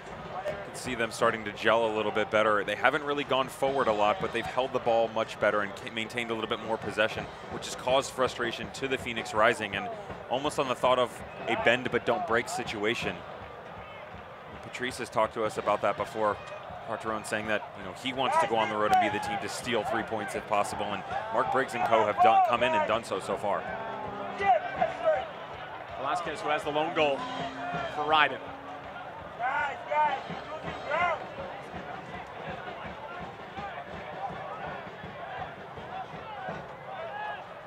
all right, pressure.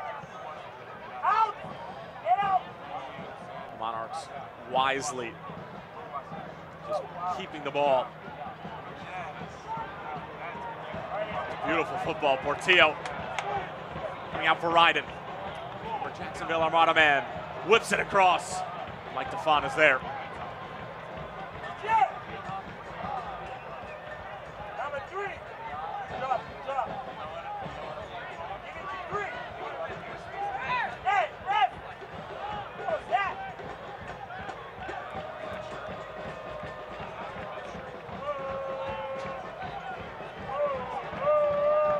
Interesting that we're able to give the credit to the Monarchs, and Mark Briggs says big man up top, Chandler Hoffman, haven't heard his name at all. I talked about being able to feed him, and the opening start of the second half started to push forward a little bit, but haven't seen very much here. And basically the entire left side of the pitch of the Monarchs, outside of their left back, has been shut down. Josh Hurd has been almost non-existent in this entire match. Phoenix are able to win a corner.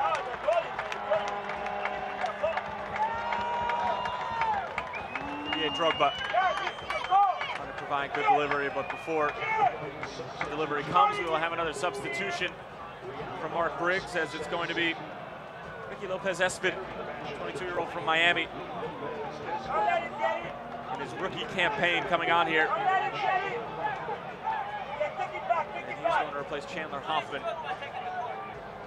But it looks like the substitution is going to wait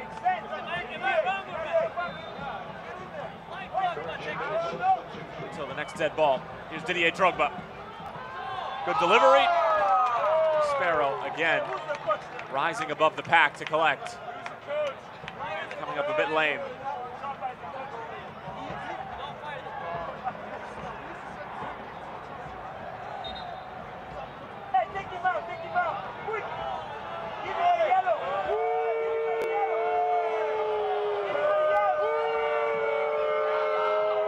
Sebastian Velasquez remaining down. The crowd not appreciating the timing of this all. It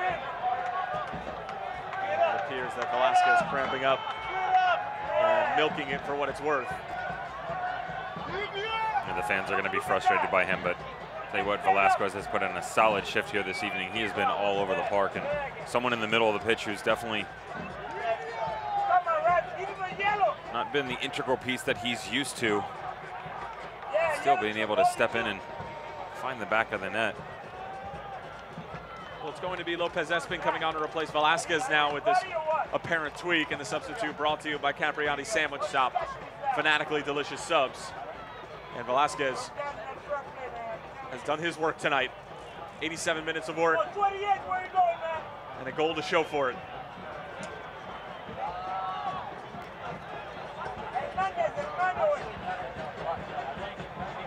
Jose Fernandez, 21-year-old from Mexico City, getting ready to come on as well.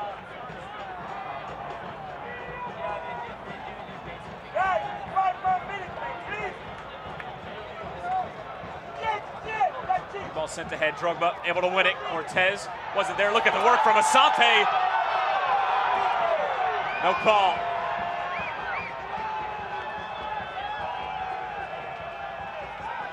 Portillo. Great ball the other way, but Waz off of his line. Still on the ground. Forbes committing the foul. Yeah, the game really starting to open up, but also becoming a bit more sloppy as we progress.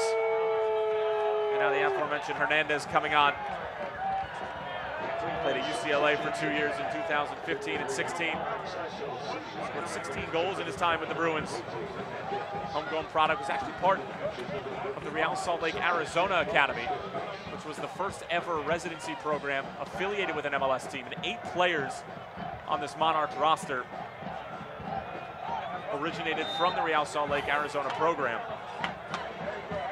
what comes full circle here in the desert. Real Salt Lake, and obviously the great partnership that the Monarchs have with the MLS team. It's become one of the gold standards for academies in this country. We've seen a couple of them on display here tonight.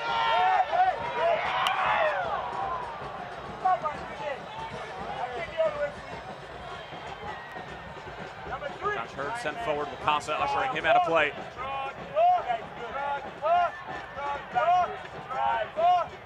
A few minutes for Phoenix to perhaps find that equalizer and salvage a point.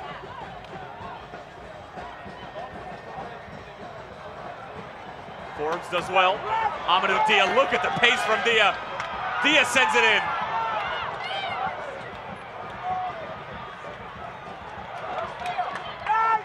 Now here's Forbes. Trying to work to the outside, but it's a good challenge in the end.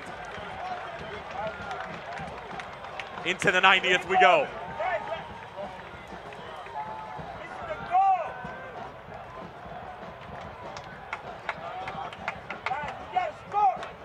Lambert trying to help it along.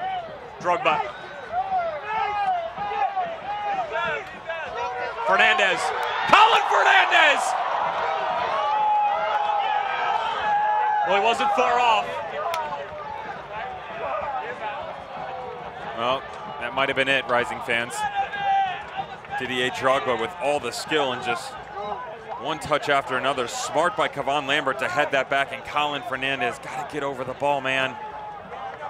I know it's difficult and I know it's tired, but you got to stay focused, and just sticks it wide of the bar. Not gonna be much time left on this clock. We're getting where we're gonna have 4 minutes of stoppage time. Plenty of time for the boys in red to be able to find their goal, but with some work to do.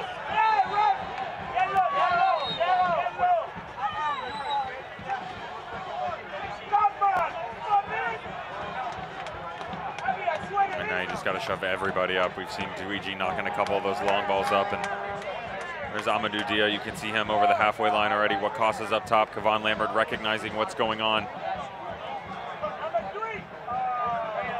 Just kind of push yourself away from things. Get a nice little flick on, get a runner to come through, but use those big bodies to try and get something in the box. Header not handled properly. Billy Forbes! Well, he was trying to send it across, and I don't think it was far from hitting some part of the frame, whether it be the back post or what.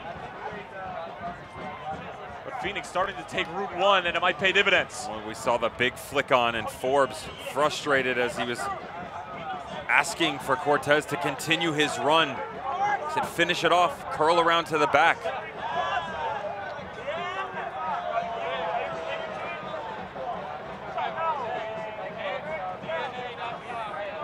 Hernandez able to find Chang.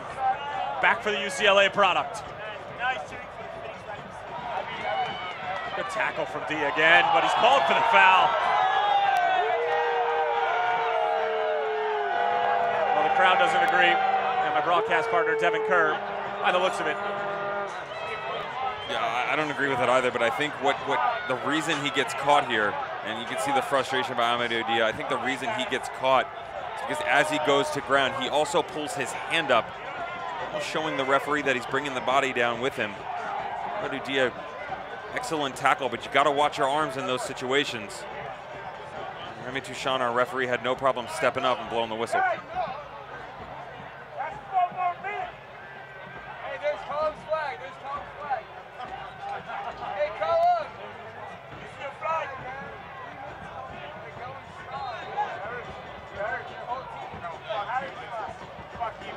Now the Monarchs with the most valuable ally of them all, the clock. They give it away right to the foot of Billy Forbes. Cortez trying to hold things up. Portillo somehow comes away with it, giving away at least 6 or 7 inches.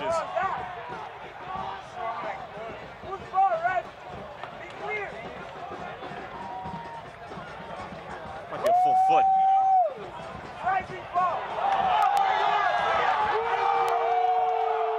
And Didier Drogba given a yellow card here. And helping up Gallagher. And the referee was trying to separate the two, but Didier Drogba, who most should know by now, a keeper of the peace as far as the beautiful game is concerned. A diplomat, a part owner, and just a great human being. Obviously, I don't think he meant anything by it, but he's shown mustard here in Gallagher.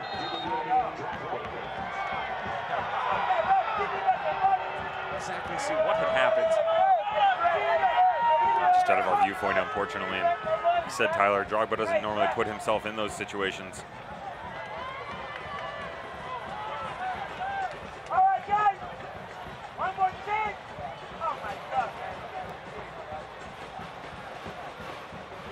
Won't be long now. Pushing and shoving going on between Dia and Chang. It's going to be a yellow card for Chang. Dia was trying to get things going. All these yellow cards, you have to imagine that referee might add on 60 to 90 seconds. 8 boys going to the book tonight. 6 on the, 7 going to the book and 5 on the Monarch side alone. All right, guys. Feels like all of them have come within the past minute. Number 3, my man. Has to be one of the last moves of the game. Luigi Mala finding Colin Fernandez. Comes out wide for Asante. Can Phoenix find it here? Colin Fernandez cuts it back to his right. Back on his left. And cleared away by Gallagher.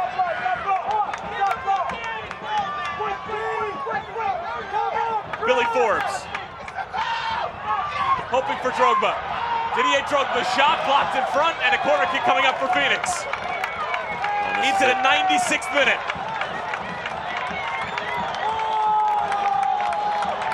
Didier Drogba. Sparrow gets a touch to it. And that's going to do it. The Real Monarchs continue their perfect start to 2018 with a gutsy performance here at Phoenix Rising Soccer Complex. Connor Sparrow and company get the clean sheet. Sebastian Velasquez with the game-winning goal in the 56th minute. Didier Drogba's debut in 2018 is spoiled by the reigning regular season champions. Devin Kerr, your thoughts? Yeah, it's frustration for Phoenix coming down the stretch. They just really couldn't find the true emotion that they've had each and every game so far, but I'll tell you what, the mighty Monarchs did a great job coming in, really getting a formidable foe in their first test of the season, and they've come out with a very vital 3 points in the Western Conference Showdown. Post-game coming up in just a few moments. Monarchs 1, Phoenix Rising 0 from here in the desert.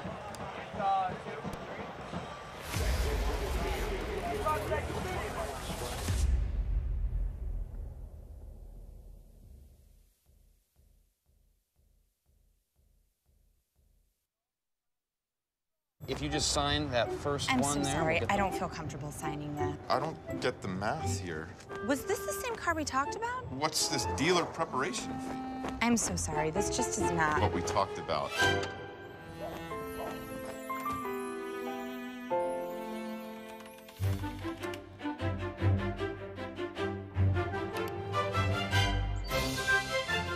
Get the car without the car salesman. Carvana, the new way to buy a car.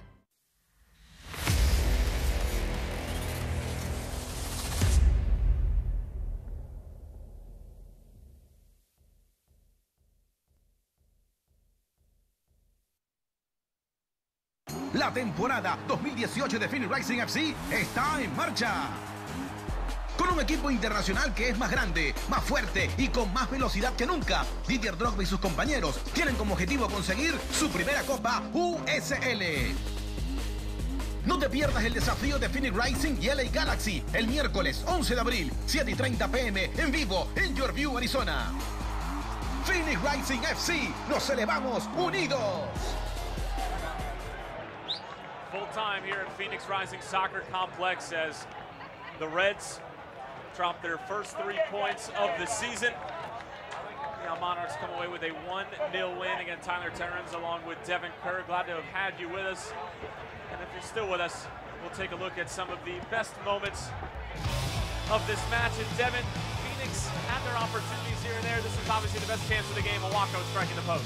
Right off the bar again, Gladson Owako, we talked about that assisting and supporting role that he's really carried throughout these first 3 matches, and it foiled over into the second part of the first half here, and he had 1, 2, 3 opportunities, but like you said, picked that one up at 90, right off the crossbar, and then Solomon Asante almost on cue said, anything you can do, I can do better. Unfortunately, Connor Sparrow had something to say about that and really just was the man of the match for the Monarchs here this evening. Connor Sparrow was terrific, and this would be the deciding moment. But how about this first touch from Sebastian Velasquez to set up the goal? And coming from Chang again. Chang had been on the right side all pitch long, and the first time that he comes to the left has great service in, and it's just victory for Velasquez with that vicious first touch. It just was, what can you do from 7 yards out, and just buries it in the back of the net, and you can see the excitement on his face right now. That was a great move by Velasquez. And then this was probably the best chance of the second half for Phoenix. Chris Cortez with a free header in the box. This has to find the back of the net. We've seen Asante go into goal on his own, but this time looking for Chris Cortez on the back post. We talked about should he have gotten a better touch, been a little bit harder, but that's a very difficult ball to hit, and Phoenix just kept pushing and pushing, and this was one of the last chances you're going to get. Kavan Labor with a great little header. Fernandez takes a touch to his right, and he's got to get his body over this ball. You're going to see it once again. Great touch with the left foot. known for his left foot a little bit more and needs to put that on frame, and unfortunately Phoenix is going to falter. They're going to drop 3 points here this evening. And the possession statistic from the last time these two teams played was much more skewed, but Phoenix actually ended up winning the possession battle. But you know, the shots and shots on target, it's all nonsense at the end of the day, because the Monarchs were able to find their chances. They were able to take advantage of their one chance. Well, they get the goal, and we talked about Phoenix, and they had not lost since, you said July of last year, something along those lines. One of the reasons they hadn't done that was efficiency. Even though they maybe only had 5, 6, 7 shots, all of them were being put on goal, so that the first shot or the second opportunity gave them a chance to get to the back. The Monarchs, 50%. Phoenix shooting right around 30, so figure the numbers out real quick. Stats don't lie. Well, Phoenix Rising FC dropped just their second game since July 30th. And they will be on the road next to take on LA Galaxy 2, Wednesday, April 11th at 7:30 p.m. Pacific time. But they dropped their first match of 2018 to a very, very sound Real Monarchs side, who are now a perfect 3-0 to start out the 2018 schedule. 9 points for the Monarchs, and it comes from a Sebastian Velasquez goal and a gutsy performance from Connor Sparrow as Mark Briggs' side get their first clean sheet of the season, and what a performance it was. Great night of football here at Phoenix Rising Soccer Complex. For our entire crew, my broadcast partner Devin Kerr, I'm Tyler Terran saying so long for now. Final score, Phoenix 0, Real Monarchs 1. We'll talk to you soon. This copyrighted telecast of the United Soccer League may not be retransmitted, rebroadcast, or reproduced without the express written consent of the United Soccer League.